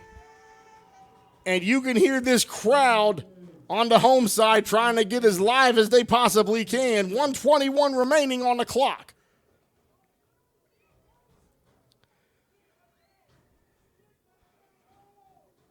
Crusaders coming out. They're going 5 wide this time. Trips to the top of your screen. Holmes awaiting the call from the sideline here. Takes the snap. Looks to get rid of it. And it's caught for a 1st down. Wow. Great 1st down play right there. So grabbed by number 7, Daquan Johnson, moving the chains with 1:09 remaining. Johnson, the recipient of that last touchdown. Great right up in the seam. Good ball security. Clock inside of a minute here. Holmes with the football. They throw it deep. And unable to get it just outside of his intended target. Falls incomplete with 54.4 seconds remaining. If you're the Bears, you definitely are playing all pass protection right there. I know that you got Kendall Holmes that can run, but they're just showing pass the whole 4th quarter. And, of course, it was number 9. You had Tajon Curry that was just a step away from sealing it for Joplin. Ball is at the 41-yard line. So looks like it's a penalty against OKC. I don't. No, that was the linebackers going back. It's still at the 41. Okay. You saw a bunch of OKC players going back, but I guess they were just going back into their positions. First down, 5 yards to go from the 41. So it was a penalty. So a 5-yard penalty. So this is officially at the 36-yard line, and then you got to run by Holmes. Holmes running up the middle. He's still on his feet. He's going to take this, and he gets hit. So he tried to hurdle a defender and got hit in the chest hard. This is going to be around the 25 as we see it on the SSN replay here. And they're going to take another timeout. They're going to take their last timeout, Joplin is. 41.6 seconds remaining. We'll take a quick timeout with them, and we are coming down to a dramatic finish here. This is the Great Plains Conference Championship for the Central Midwest Football League on the Southern Sports Network.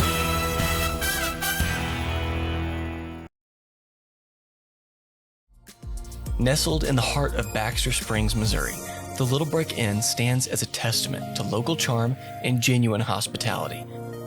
As a locally owned establishment, we take pride in offering a unique and cozy retreat for our guests. To reserve your room, visit littlebrickinn.com. Back here, Bears hanging on to a 1-point lead, 27-26, against the defending CMFL champions in the Joplin Crusaders. Mike Stewart with Southern Sports Network CEO Chris Dotson. And Chris, it don't get no bigger than this. No. Honestly, the last game that I saw that was one of the greatest semi-pro football games I've ever seen in my life and witnessed was the 2016 CMFL championship that was played up in Catoosa between the Desperados and the Enid Enforcers. Went to triple overtime. Wow. Triple overtime. You know, and this one ranks up there. I mean, 1-point game coming down the stretch. The Joplin Crusaders have an opportunity to win this game. They don't have a field goal kicker. They have to make this touchdown. 43.5 seconds, and they have the ball at the 26-yard line. Trips to the top of your screen for Joplin. Holmes takes the snap. Pressure coming. He runs away from it, throws it, and it's caught at around the 13-yard line. Uh-oh. He's able to escape and gets a touchdown, Joplin! Wow! And that might have done it. That might have sealed the game, and we might be seeing Joplin defending. Tyrone Johnson with the wizardry. Catches it at the 14 and just shakes and bakes his final defender to drive it into the end zone.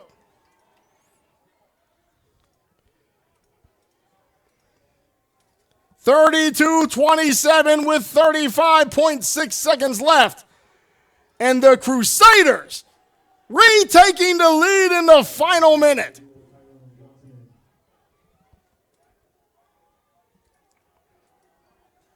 Unbelievable. 2-point conversion attempt here. They're going to go with the running back and no good on the run. But 32-27, 35.6. Okay, here we go. So still 35.6 seconds left to go. Can the Bears pull the miracle off? At this point, I put nothing past nobody. Neither do I. It ain't over till that clock hits triple zeros. I'm reminded of the Music City Miracle when the Tennessee Titans went to the Super Bowl that season. And yes, what a crazy game this is. But man, hats off to Joplin. They don't know the answer of lose. They're not stopping. Yeah, you're going to have to literally kill them in order for them to. Absolutely, you are. The postseason is a whole different animal compared to the regular season. OKC is learning that the hard way. Yeah, and the thing about Oklahoma City, though, they were trying to do the dagger when they really should have just been trying to kill the clock as much as they could to get that before they gave too much time for And that's Joplin. why I questioned in the passing plays Yeah. when OKC had the ball last, because you're still giving Joplin time. It's like when Buffalo gave Kansas City time in the NFL playoffs. Yep, absolutely. They found out real fast. All right, but we're going to find out again here. Can the Joplin Crusaders stop these Bears from scoring again and reclaim a seat at the table? From the 35-yard line. Kick up and away to Oklahoma City. This one goes out of bounds. This will be an illegal procedure penalty, which will put it at the 40-yard line. Great field position to start this off with 35.6. Now, your playmakers here. You have Danny Knighton. You're going to try to get that ball to Danny as much as you can. So you're going to have to roll out of the pocket. Garrett Griffith is, and he's going to try to have to connect. Now, he's going to have to connect it to where they're going to go out of bounds. Also, do not forget, Oklahoma City still has both of their timeouts. Absolutely they do. So you want to talk about a game that's going to go down to the bitter end. And again, this could potentially go to overtime. I'm not saying that it will, but if OKC scores and there's not an extra point that doesn't. No. That's 6 points. It's a 5-point game right now. Okay, no, I stand corrected because OKC was up 1. So, yes, I was doing idiot math in my head. But back at the 40-yard line, OKC in the 4-receiver set. Griffith under center. Looking to get rid of it. Throws it. This is the game. That's the game. Intercepted! Joplin Crusaders are going to the show. They are going to the championship game next week in Kansas City as they're going to face off against the Missouri Cyclones with that interception. Number 21, Tevin Gibson, comes up with the football. And the game-sealing interception as the defending champs keep the state of Oklahoma out of the championship game. Wow, what a game. They still have to kneel down to kill the clock. That is pretty much going to do it. Man, what a game. I mean, I know I keep saying the cliche, but my goodness, I haven't seen a game this good in a long time. It ain't over till it's over, and then with that interception, you know, you could point at so many plays for the play of the game, but I just – that's it. Yeah, I mean – that is it. It's whoever's able to make the big play last, so – big shout out and play of the game to number 21, Tevin Gibson.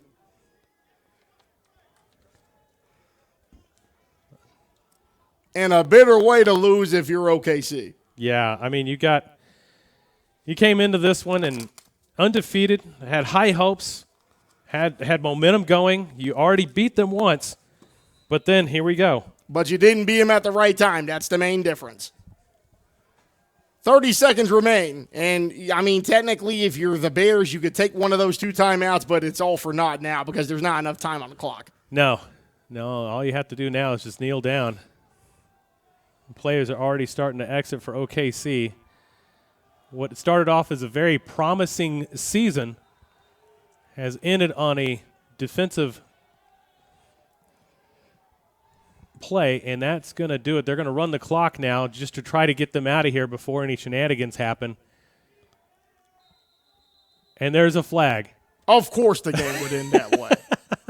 Like, of all the way, like, we can't just end it peacefully. We got to have a flag on something, somehow, somewhere. Just run the clock. They're telling them to run the clock. They don't care at this point. Just run the clock. Get done. Go home. And when this clock hits triple zeros, the celebration will officially begin with 10 seconds remaining. And Jajon Curry doing backflips now. Yeah, he's getting his Olympic gymnastics floor routine on. And the officials keep saying, run the clock. Don't stop it. Don't reset it. Just run the clock. Let's get out of here. It was a good game. The officiating now, I think, was below par, my personal opinion. But the game itself, man, it's one for the ages. We knew it was going to be that way. Mike, thank you so much for this year. And your Joplin Crusaders, the defending Central Midwest Football League champions, win the Great Plains Conference over the OKC Bears on the road in Northwest Oklahoma City by a final score of 32-27. Chris, it's always been a privilege, and I appreciate your continued faith in me. And we want to thank our fans who have watched this entire season all around the Southern Sports Network. There is one more next Saturday in Kansas City. But we will sign off for now. You'll be able to catch the replay anytime on the Southern Sports Network app on Android or Apple. But once again, for Chris Dotson and our excellent cameraman and production crew, I'm Mike Stewart signing off for now, congratulating the Joplin Crusaders for defeating the Oklahoma City Bears in the Great Plains Conference Championship. You have been watching CMFL football on the Southern Sports Network. Have a great evening.